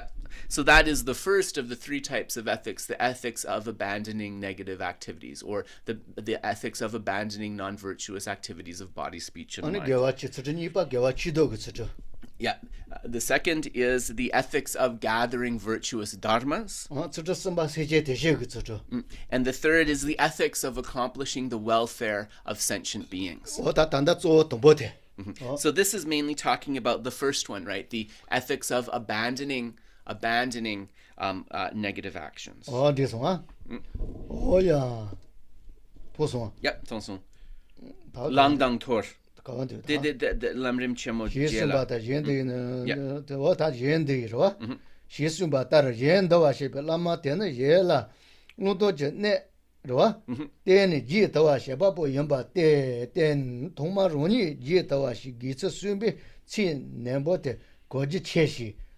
다두 공개 루티 전에 진들루 대용 공슈유게 저바시네 또베에 때다 미터바레즈 예베 마페바 야이템바 셔동 템비 진들루시 기테 데나로라바르 모치 선더 녜베 데른더와 숨바 따르 라바스니 예테 총기.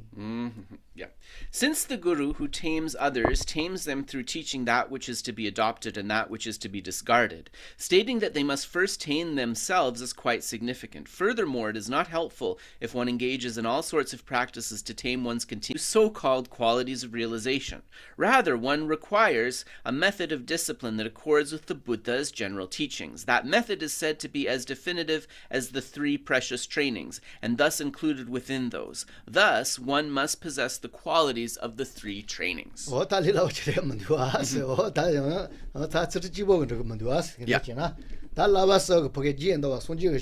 Yeah.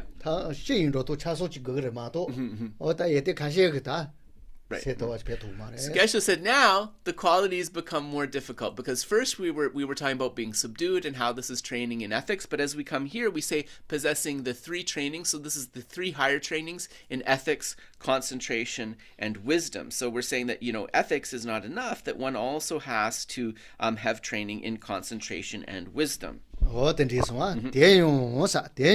타바제비 롬라바 섬이 연비 대템비 라마 데라 라바서도 덴바시도 니레 토제체비 공포제비 로테케테 데라 쇼니지 쇼주지 세도 덴바시 기피 제이다니 지수라. So, as we continue, moreover, since the method for achieving liberation is the 3 trainings, the guru who teaches liberation must have the 3 trainings, and the teacher of the path to achieve the state of definite goodness and omniscience must have love, compassion, and bodhicitta, and therefore a loving nature. In general, even if it is a guru who is temporarily teaching the path to liberation, they should have a love for the student in their heart. 다들 먹고 싶기만 들어와. 저돈 니까 로 템바비 라마시 이르 로마라 니네 제와도 내기바 이 이름 뭐지 로니지 숨비 친치노 제데 하촌 림보도 예제조 제도 만다와 라나메비 니바 쳔보도 대지 라반종에 라마 tsongkhapa 지미 전주지 로르 쳔보도는 로 게데비 The meaning of the words of the precious Lord Tsongkhapa are incredibly reliable, and the words themselves have a great unsurpassed power that sets them apart from others. In particular, his great treatise on the stages of the path is like a charter for those of Mount Ganden, the Gelugpas. So we will end it here. Yeah, so we just went from one of the 6 qualities. Anyways, we went through one of the 6 qualities, and we'll pick up on page 128, peacefulness, next time.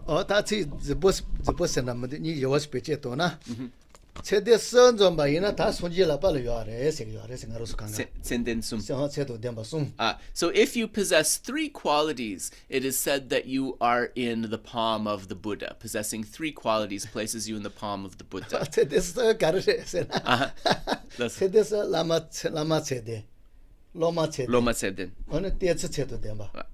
So what places you in the palm of the Buddha, these 3 things, are having a lama who possesses the necessary qualities, having a student who possesses the qualities of the student, and knowing the way to have the student relationship, knowing the way to rely on the teacher. These are the 3 qualities that place you in the hand of the Buddha.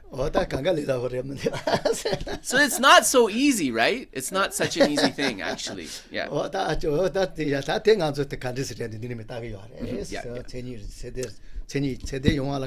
So as this discussion continues, right, in this section, we'll start to learn, like, what is the definition and the qualities of the Lama, what is the definition of the qualities of the student, and so forth. Yeah, so we'll come to a longer discussion about all of that. So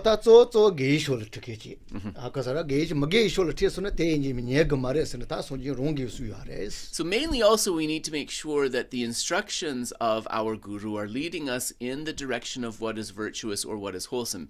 If the teacher gives instructions which would lead you to something unwholesome, it is stated very clearly, right, that one is allowed to excuse oneself and say, I cannot fulfill that instruction.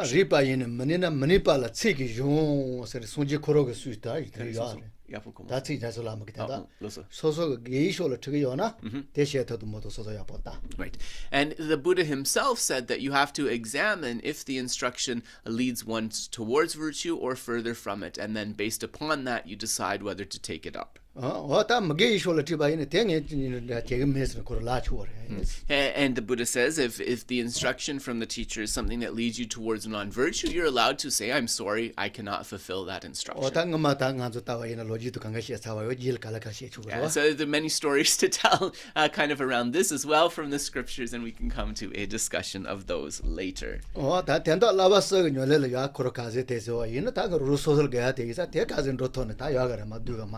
And the main thing we can take out from here, right, is that the trainings in ethics, concentration, and wisdom, we want to engage with those as much as possible. We want to look for those qualities in the teacher as much as possible. If we do this, right, we'll come out to something good. Yeah, so we will briefly turn to the next text, which is Recognizing My Mother, Profound Song of the View. So... Okay. So we are on verse 6, which is on page 5, and the translation of this text is available by link on our website. Yep. Yeah. So Geshe is saying that this is an unusual shloka because it's only 3 lines. Like normally a shloka should be 4, but this particular one is 3 lines.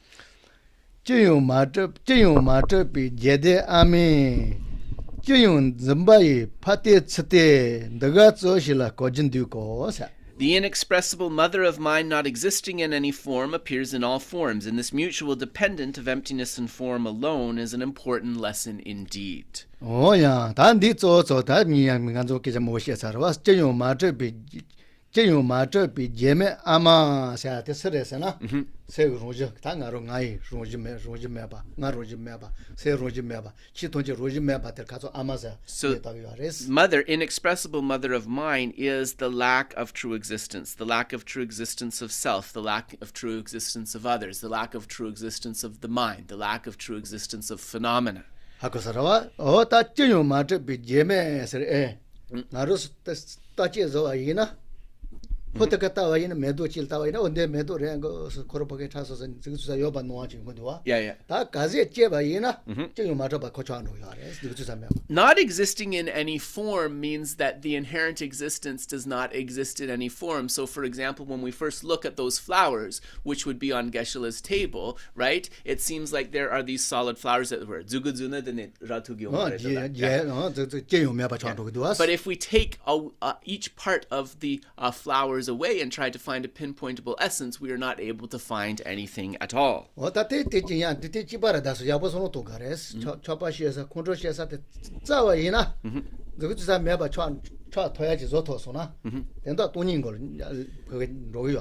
So we have to look at this with those objects that give rise to attachment or to anger within us.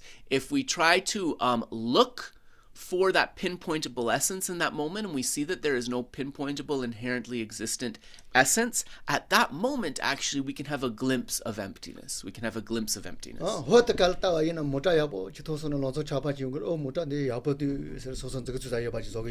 So if you see a very sort of designer car, you see that car and immediately you think, oh, there's this beautiful car here, and you'll see that along with that comes this assumption that it really exists, that if I were to look for that beautiful car, I'd be able to find it. Oh,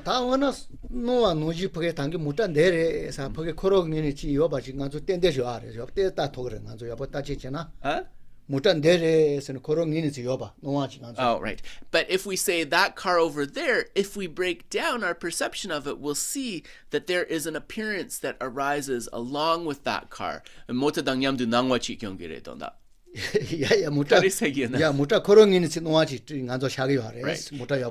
it seems like the appearance of that car is coming from the side of the object, right? Coming from the side of the car.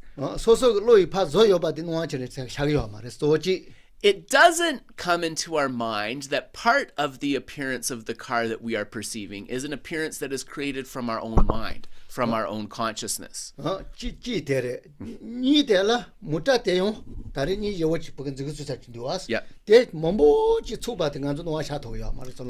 Also, the fact that that car that we see, that this beautiful new car in front of us, is something that has many tiny parts within it, and is something that is arising merely due to the assembly of all of those various parts. This is not an appearance or a thought that comes into the mind immediately, right?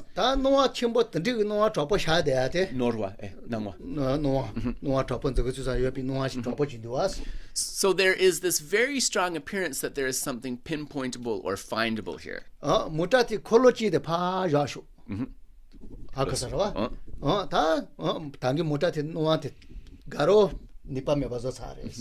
So what kind of exercise can we do? We can start going through the parts of the car.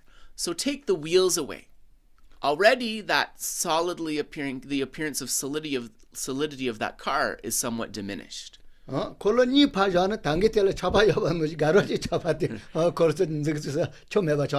you do it one wheel at a time, slowly, you'll see that with each part that you remove from that car, this appearance of that solid, pinpointable, inherently existent thing, it's diminished with each thing that you remove.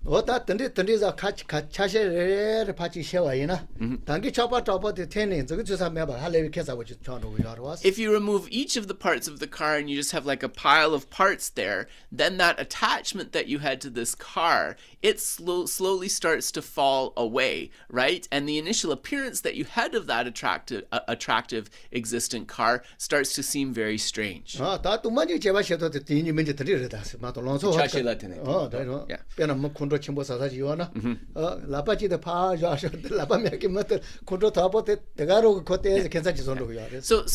this is, looking at how they are empty of inherent existence based upon an examination of parts and the like. So also with that person that makes you angry, right?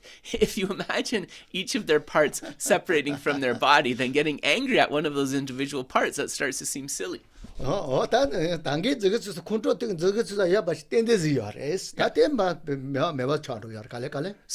anger comes from this kind of mistaken perception that there's definitely something solidly existent there. If we can start to question that perception, then slowly the anger will diminish.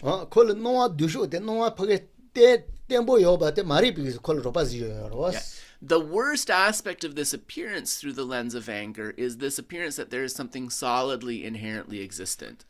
And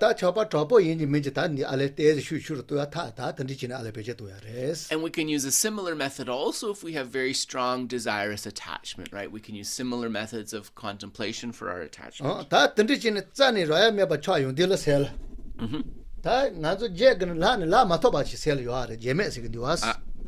Gyeme sena karere. Yeah, di gyeme karere. Right. So this understanding that comes into the mind, that understanding in accordance with what's in the mind is inexpressible, right? It cannot be expressed through words. So even a great being like His Holiness can speak continuously on emptiness, and we're not able to understand much from what is said there, right? That's this quality of being inexpressible. So the understanding of emptiness that dawns within one's own mind individually, this is not something that can be easy, that is easy to convey to others. So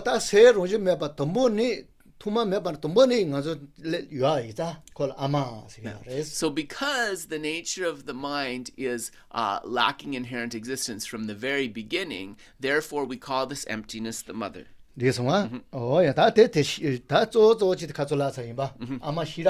Yeah. So remember, the mother here is wisdom, right? The mother here is wisdom, prajna. Yeah. Yeah. Signipa di dang di kawane go tsukiri ama ko chatsang lo shu den nga chatsang lo ki. Chatsang lo ga ma si te ma chen yo zhe ba yi pati tsute de ga zo shi la ko jin du ko si se ma to re ma si ni ma to. That's us. I'm just going to read the verse again because the Tibetan, what's happened here is the translation of the English has put it into 4 lines, although there's only 3 lines in the Tibetan. So I'm not so, I need to look at this carefully before I decide exactly how it fits. So I'm going to read out the whole thing again. This inexpressible mother of mine, not existing in any form, appears in all forms. And this mutual dependence alone is an important lesson indeed. That means that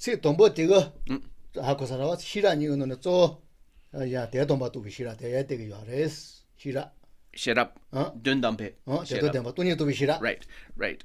So this inexpressible So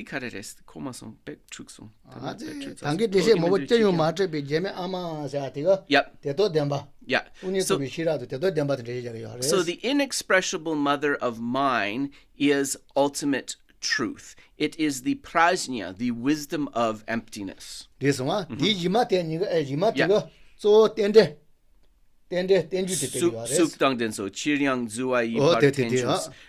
So the not existing in any form appears in all forms. This line appears in all forms is dependent arising. So, and that dependent arising is the aspect of relative truth. So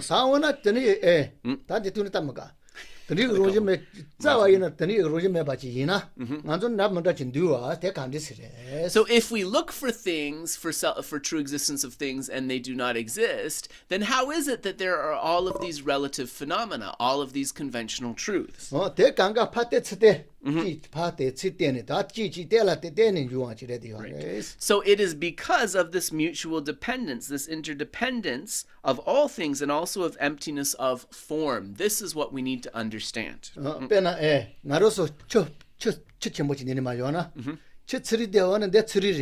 They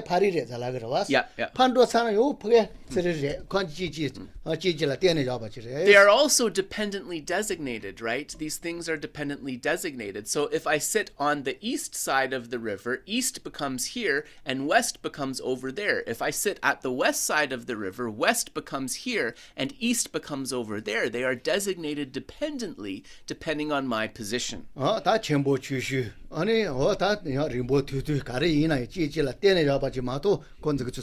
Similarly, designations of big and small, designations of long and short, all of these are only designated in dependence, right, upon comparison with other things. So these are all dependent arisings.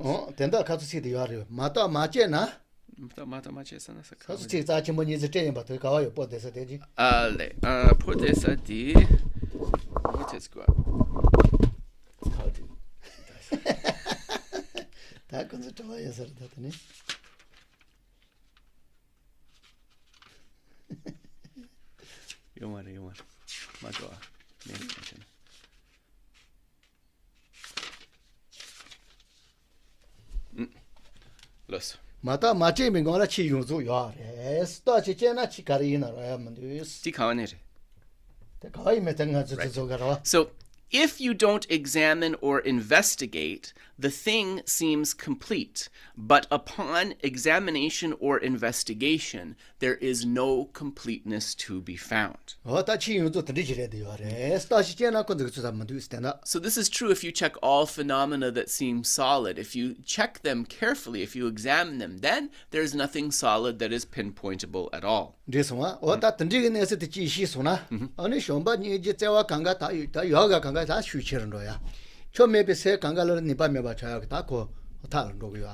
you're able to understand this, all of the wholesome minds like love and compassion will improve, and all of the unwholesome minds will diminish. Yeah. Okay.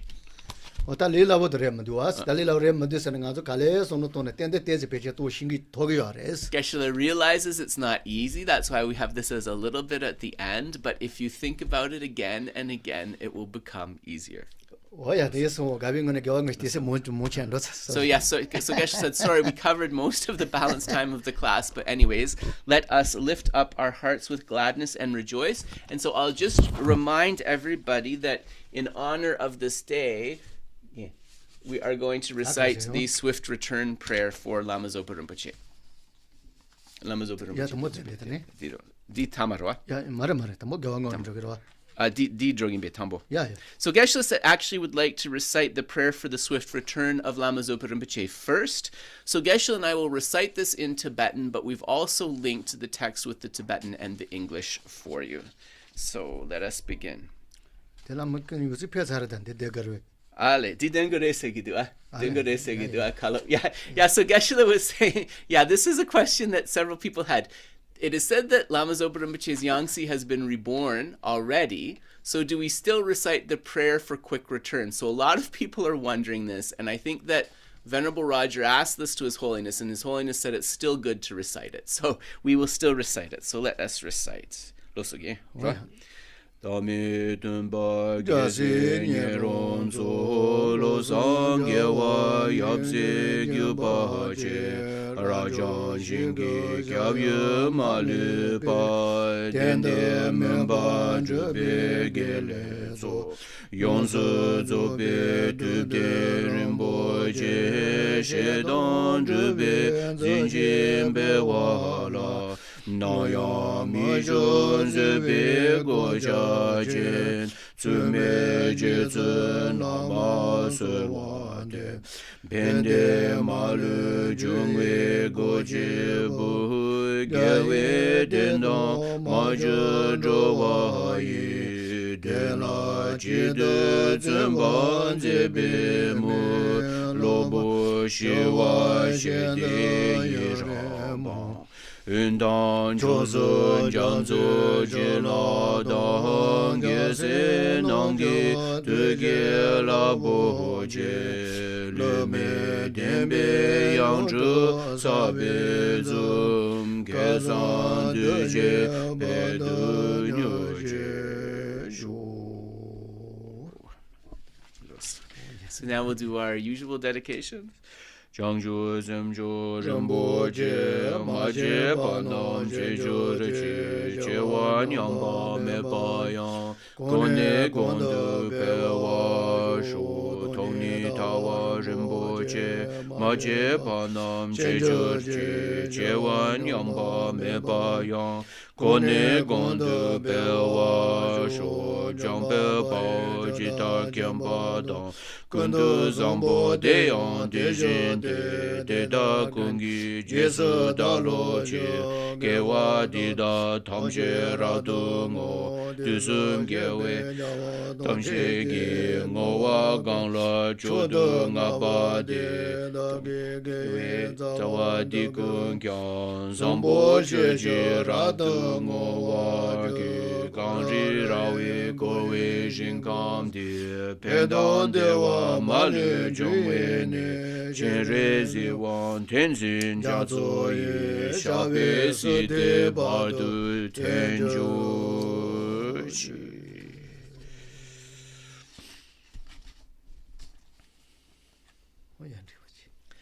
So we'll pause there. So if there are questions, by the way, if you need to get on with your day, please feel free, no problem. But you're welcome to stick around for questions. And on that note, if anyone has a question, please feel free to ask.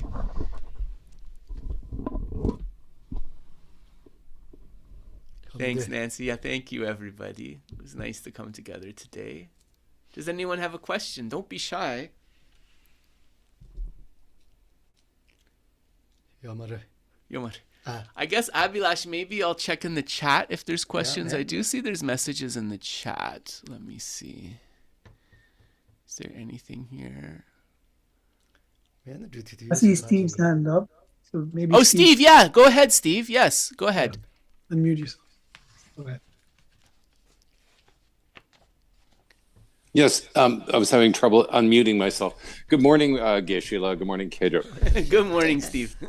I found the discussion of the teacher's qualities extremely interesting. And over the years that I have been Buddhist, I have seen over and over again the lack of discernment on the part of the student leading to great problems. I'm curious as to a modern phenomena. It seems to be that the organizations themselves around lamas seem to be the problem. And what can one do, or what should one do, or what kind of standards of discernment might be applied? Yeah, so I just want to make sure I'm getting the gist of your question, Steve, before I ask it to Geshe-la. You're asking, like, if these problems that we talked about these qualities, and if the problems or difficulties are perhaps not much so from the Lama side, but more from the communities or the organization side, how is one to navigate this? Is this what you'd like me to ask? The teacher at the center may seem to have actually all of these qualities, as far as we can see. We don't have direct contact with his teacher. So the organization interposes itself, and so we are left sometimes at odds. I understand. Okay. So I'll ask this. Thank you. Shenyen tenso kola, roa nganso lama gitseni kola mambo labsa redua, and ko dinso pento mambo shusons. Dene tengdu gi nenso kola samlo tangna, nganso shenyen tenso sena nganso lama gi tseni kareres roa. Ine dinsang lama mambo chik leka tsokpa gi gyune yongi re duas. Ichi chena lama gitseni yapo yopa dapo chikres. Yine tsokpa nyogtra mambo yona. Dene nganso di kandes yewa chegres. Roa tsopa gitseni dapo chik tagogi redus karinsena tsamsam nganso lama di yapo yores, punsum sopa chik yores, yene sopa nangula nyogtra dramandra duas, dene di kandes samlo tangores, perna chotsuk di lama yapo yores, yene lama di ne pentup ratubia, nanso sopa nyogtra sabo gigyune drogogire duas, ane di kandes sogresa. tate ramandara was, tate ramandara da. 수바도 깨져서 그건데 아니 뭐 다티 야가와 깨져서 그건데 다티 파스 다 개봐서 다야래 마도 인지민지 내지 대가로서 가르세라 해서라면 돼. 대가랑서 그래서는 야타 내려서 아직 그 찌라요 말했어. 야. 이네 이 그가체나 코치와 뇽tra 소소 하고 마서 라마디 야보여스니 소파니 사보여. 시시워스 내가 수바도 깨져서는 야로 또 그건데 하고서라. 요나탄에 라마테도 저 깨져서 그건데 다시 소소가 바게 갔다야래 마도 인지민지 대서 가르세 찌라요 말했어. Yeah, so Geshe said he can't offer a universal piece of advice about what to do because it very much depends upon the situation. So if the problem is such that it's really an organizational problem, if you speak to the organization, yeah, will that have a beneficial effect and can that improve things? If so, then you speak to this. If there is something that the teacher could do to maybe maneuver around this, can you speak to the teacher and have the situation improve? But Geshe said it's really difficult to like say one thing about this particular issue because there's not really one fix for this kind of thing. This one,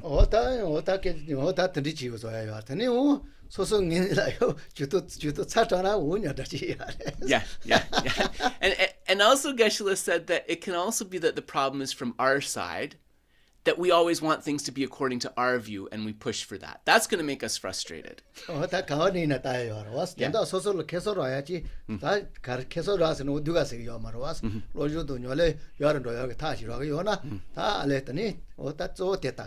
so Geshe said we have to look at all three parts, right? The org, the teacher, and ourselves. But Geshe would say that, it's going to be hard to find something that's excellent all the time. So what we have to think is this a situation that I can engage with in which my study and practice continue to improve? That's an important question to ask ourselves, yeah?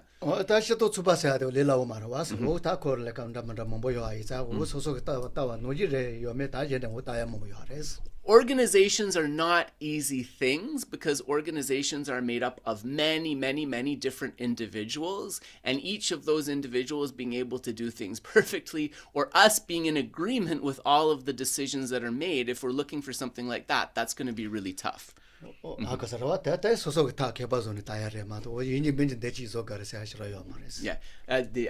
Geshe says you have to look to your own sort of inner resources, methods to navigate this. He can't say something that's going to be like the universal fix for these difficulties. Yeah. Yeah. So those are his thoughts on that topic anyway. Thank you very much. Yeah, you're welcome, Steve. You're welcome. So I think Annie was first and then Sylvia. So Annie, go ahead. Hi, I have, now thinking about Steve's question, I have a very kind of low-level instructor question because sometimes I have to teach, and I feel like there's such a great responsibility in teaching, but I also feel that being a student is really, there's a huge responsibility for the student to regard the teacher with a kind of level of respect and the teacher with the student. And sometimes I find that it gets a little dangerous that I might be slipping into the student attitude when I'm actually teaching. I was just wondering, or the other way around, where What would that look like, slipping into the student attitude as you're teaching? Just so I can understand your question. Oh, okay. So that if I'm trying to explain something, do I need to assert it more like specifically, like this is the way to do it, if I know as a student I would have trouble with it? Right. Okay. And how do you approach that? Yeah. Right. Okay. Gotcha. Thank you. Okay. Dene nganso di kandeslagaret lalop gi drewa kola chik dua roa dene chugi shegen ko legen chikure sine yang condensed lagore nganso getri in nganso yang legen yure sine samsam nganso mi topu mayampa ine samsam chu shegire duas ane nganso di getru donden so chu shepe kapula dene samsam nga lobtru yang yin stabo chik drogire duas di yapo chikres di nyotra chikres yamena nganso dus chene dak chik sogores lamna yagadus konso tengso yong yagi chedu 미미다 대 덤보 갈라 서도 세이나 다 미침보이나래 다 미침보 여기 다 이미 남나 여러 왔어 서도 세이나 로조조서 파지 발수 So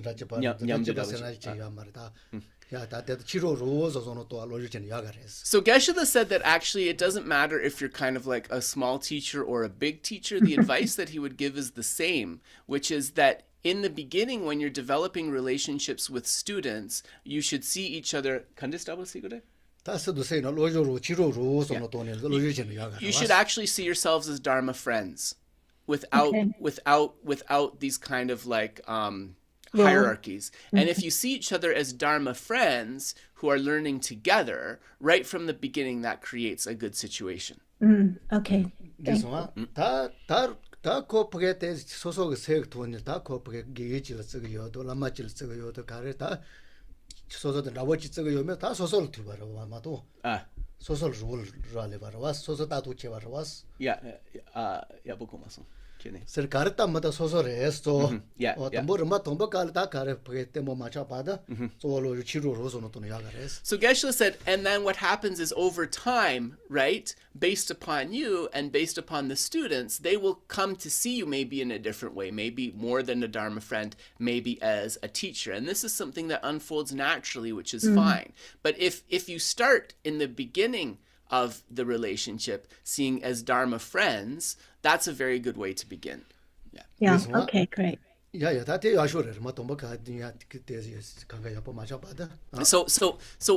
see each other as Dharma friends until things kind of work out well, until there's some confidence there. Okay, thank you. You're welcome. Very helpful. Thanks, Annie. Sylvia, I think Sylvia was next. Go ahead, Sylvia. Thank you. Hello, Geshe. Hi, Kedru. I was very moved by the text which we read today about the blessings being transmitted, and the sentence in which it says, one must also have the stream of blessings transmitted sequentially and in an unbroken manner from our teacher, the Buddha, to one's root guru, to enter one's continuum and allow for generation of realizations, ground and path. Really, I'm sorry, it's a beginner question, I'm sorry about that. I remember Geshe once saying that blessings is something like touching our mind and changing our mind for the better, obviously. Yeah. But on a very practical level, I find it fascinating that the blessings seem to accumulate over the various generations and to get stronger. How does that actually work? How does it actually work? Okay, yeah, I think I have the gist of your question, Sylvia. I'm going to try, but if there's something missing in the answer, just come back to me. Dene nganso ngema di Lam Rim gi pesha nangla dene nganso di chugyun ma cheparwa tompa chomden dene mirap gi lama den so chugyun ma chepar gi jinlap chik gogitus dene so sem gi jinlap den so la tene topa ke tugire duas di samlo tangna dene mirap jinlap den so shuk cheru dapo drogi yores chik sangere dua ma chepariana di kandes drogidus ane yang gain ngema chik jinlap seri di nganso sem yarge droya nupa kia gi neso chik res di laswa di kandes shuk cheru drogi res mirap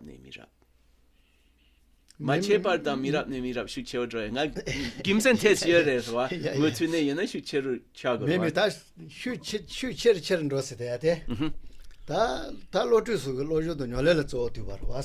So whether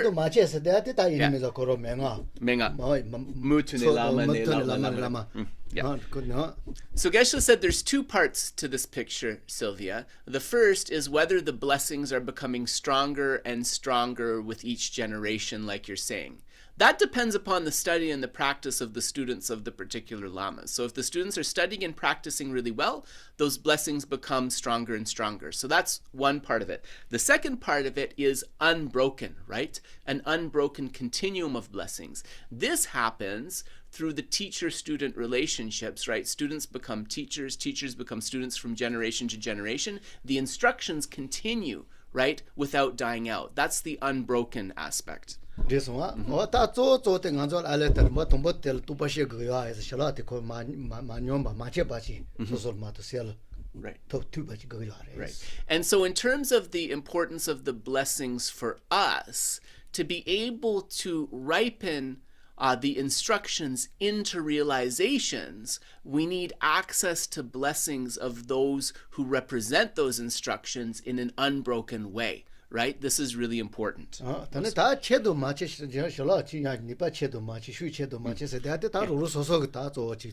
whether those, so the blessings are continuous, they're unbroken in that way, but the second part about them becoming more and more powerful, this depends upon one's study and practice as the community of students. That's how that's determined. Otherwise, to say like this particular time the blessings are much stronger than in previous generations, we can't necessarily say that, right? It depends upon the study and practice of the students. Yeah. Did that answer your question, Sylvia? Yes, thank you. The only thing I'm still hanging with, it sounds like a blessing is something that touches us on a level that is not cognitive, but it's, it touches. It's like not a conceptual thought, you mean? Yeah, it's like to get the realization, I have to touch in my Buddha nature, let's say, put it like that, through a teacher. Would that make sense? Jinlap sena gegen gi gyune, nganso tokpa mepe gi sem chik, nganso sangye gi rik tets minge dapos chik. Shim senata nipa chite banda wochi so to kare shim. So the word blessing in Tibetan is also two syllables, jin lap. So jim sena karere? Jim means to give a potentiality, right? To plant a seed or to give a potentiality. That's the first part of the Tibetan word, jin. This one, So how that blessing is transmitted can take different forms, right? It can be like an oral transmission, for example. It can be an interaction with the Lama. This one, that is also good. That's how it is. Yeah. And so that's the Jim part. The lap is like the wave, something that's rising up. So the thing that's rising up is your own realization. So the continuum of the blessing, it comes from a side of the teacher, but it's from your watering and fertilizing that seed that it brings forth realization. So that's one way to think of it. Oh, that's saying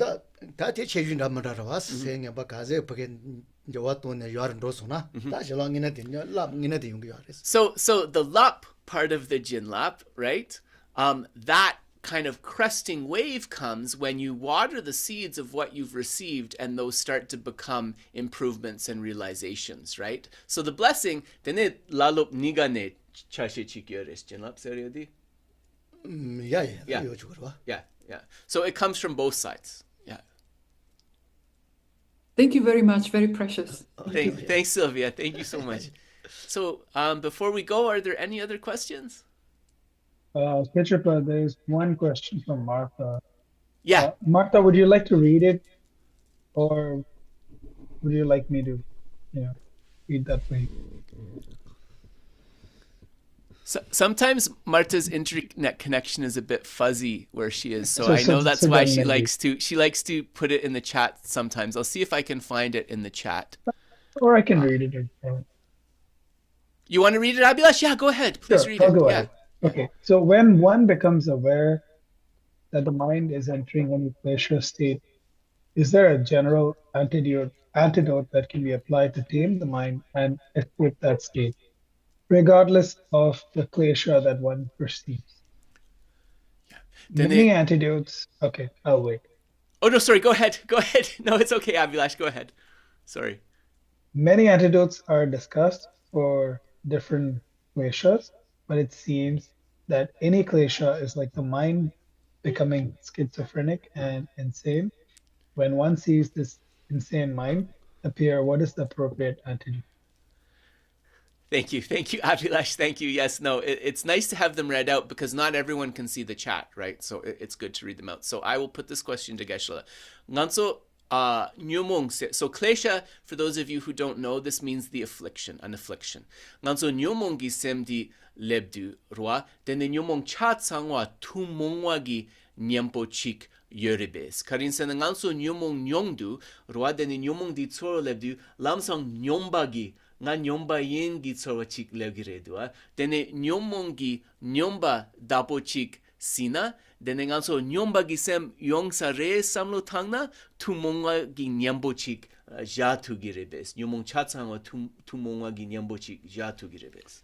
tumongwa gi nyambo chik jatu girebes na jatu girebes. 소소 여보잖아. So the answer is there a universal antidote to all of these afflicted states? If we can cultivate this particular antidote properly, yes, there is.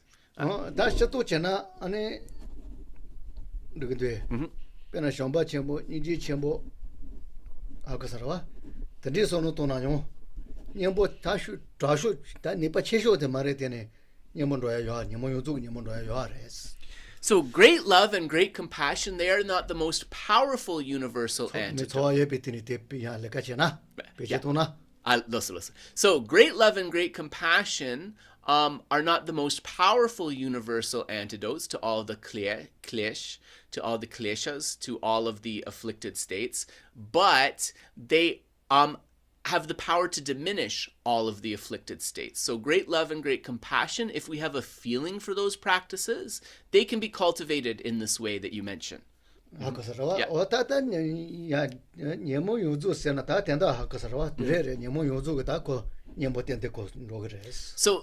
when they're cultivated properly, they can't get so to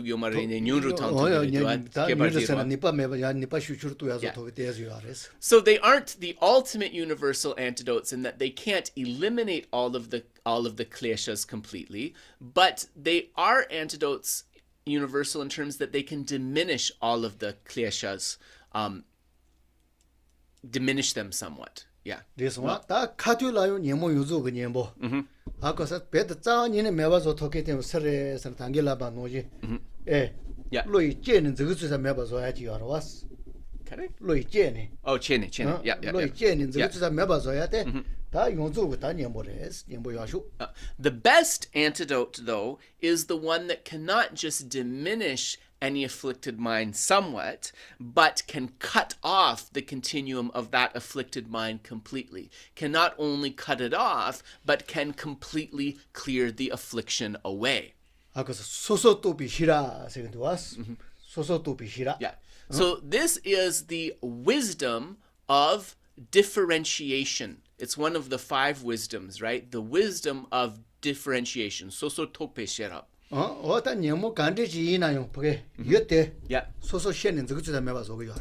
So this wisdom of individual differentiation, it's one type of wisdom, but whatever affliction that is going to come up using differentiation, it is able to eliminate it completely. This one,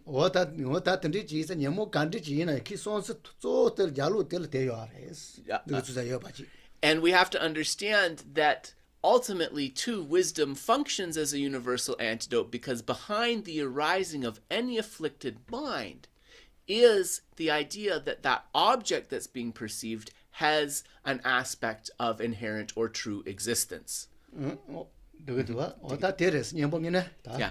So that's the ultimate universal antidote, right? Yeah.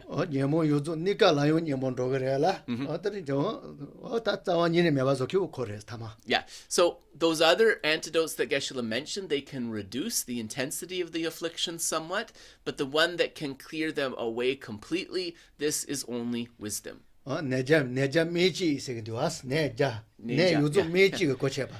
the, is it how do you say this word? Is it panacea or panacea? Anyways, it's the panacea that overcomes 100 illnesses. This is one of the ways that we speak about emptiness. Yeah. So we can understand it like that. I think I see Greg's hand there. Go ahead, Greg. Hi, can I just ask a follow-up question, a quick one to Marta's question? Sure. For clarification.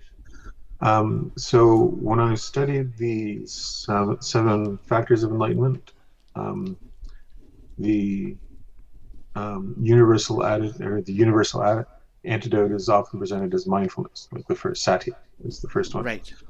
And that's presented in what I've been taught as a universal antidote. So I'm just wondering if Geshe could fit that into the context of his answer.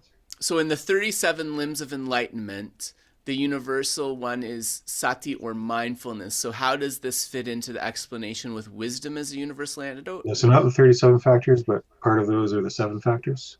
The 7 factors. Okay. So it's mindfulness, joy, equanimity, etc. Right? So there's 7 of them. I don't know if that's where is this from? Can you tell me where this is from? Because it doesn't sound familiar for me, but if you know it, Geshe may well know it. So if I can tell him the source for this, it might help you get a better answer. Do you know where it comes from?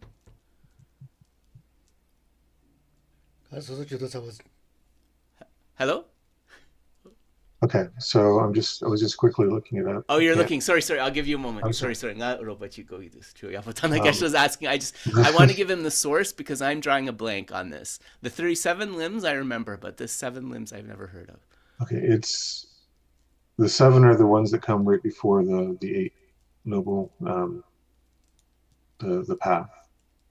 Never mind. Okay, it's obviously not part of the teachings here, so I'm going to leave it alone and I'll ask how mindfulness fits into this, Greg, though. I'll still like to ask your question. It's okay. We'll do our best, but maybe next time if you find the source for this, you can share it with me and we'll get you a better answer. But we'll try. We'll try. Nganso mi kashin nangla konso di condensed lagre di yenlak dungi nangla nganso yenlak dundi mares di kawane yongwares kechichin ko hakuma sonsine tumongwa gi nyambo roa chatsamwa gi nyambo drempares sergire duas yine nganso lukla di sherab res sergire duas dene di kandes samlo tangoresa me ta te don dogres loso nganso toni to bishira se yorawas ta te peche to na toni temba sana nyozu gi nyambore te nyodam duas. Geshe says no problem. Wisdom realizing emptiness is the ultimate antidote. So if you are mindful of that wisdom, then it's the universal antidote. So mindfulness and wisdom go together. So no problem. Yeah. Ya nyodo yu go yores. Ya pimi nyed. Yeah. Toni to bishira nyole chebala, tembi nyole chegarawas, tembala toni tegarawas. So it like the wisdom that you understand, right? You have to recollect that wisdom. You have to be mindful of that wisdom in that instance when you need it, right? For it to be able to function as an antidote. So the mindfulness and the wisdom come together, actually. So Geshe is not sure that he can give you an exact answer of why it's the universal antidote, but you definitely need mindfulness to apply the wisdom as the universal antidote. So you can think Geshe's answer Geshe's answer made sense. I was just trying to relate it to this other teaching, but I think maybe it isn't common in the Tibetan tradition, so it's not really. I mean, there's many things that are similar, especially in the Theravada, but then also how mindfulness is understood in Tibetan and Theravada Buddhism is quite distinct, right? So, that may be why. Yeah.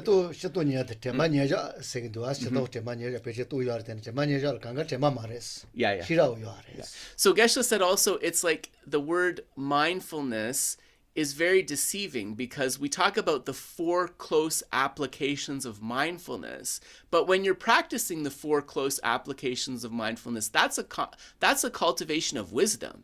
It's not just mindfulness. So mindfulness is in the phrase, the 4 close applications of mindfulness, but mindfulness is not the only part of that practice. you're also cultivating wisdom.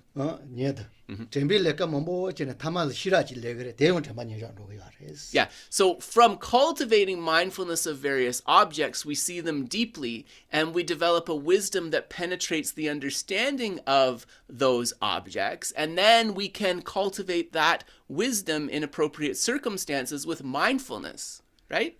The other way is, let's say you're more doing like a philosophical study, you're developing a really thorough understanding of emptiness, you develop that understanding, and then in particular circumstances you're mindful and remember to apply that understanding of emptiness. Yeah, so Geshe is challenging this 4 close placements of mindfulness, or the 4 applications of mindfulness, that because mindfulness is there, we think it's only a mindfulness practice, but it's also a wisdom practice. Mindfulness is there, wisdom is there. It is not only a practice of mindfulness. Yeah. So the 4 close applications of mindfulness isn't only mindfulness. It is also a wisdom developing practice. Okay, that makes sense. I apologize for the confusion. I'll send you no reason. That's why we have Q&A. And I'm going to look into this list also, and maybe we can get a more thorough answer next time. But I think that was a good start to the discussion. Yeah, I'll just send you a link to the actual teaching. Maybe that's more helpful. But awesome. Yeah, just email me that, Greg, and right. I can get you a better answer. No worries. Thank you so much. You're welcome. Any other questions before we call it a day? All right, let us call it a day for the session. Thank you so much, everybody. We'll be back next Sunday, and then the following weekend, it will be Vajrabharava and also another Sunday. So maybe see you at some of those. Take care, everybody. See you later. Thank you, Geshe. Thank you so much, everybody. Thank you, Geshe. Thank you.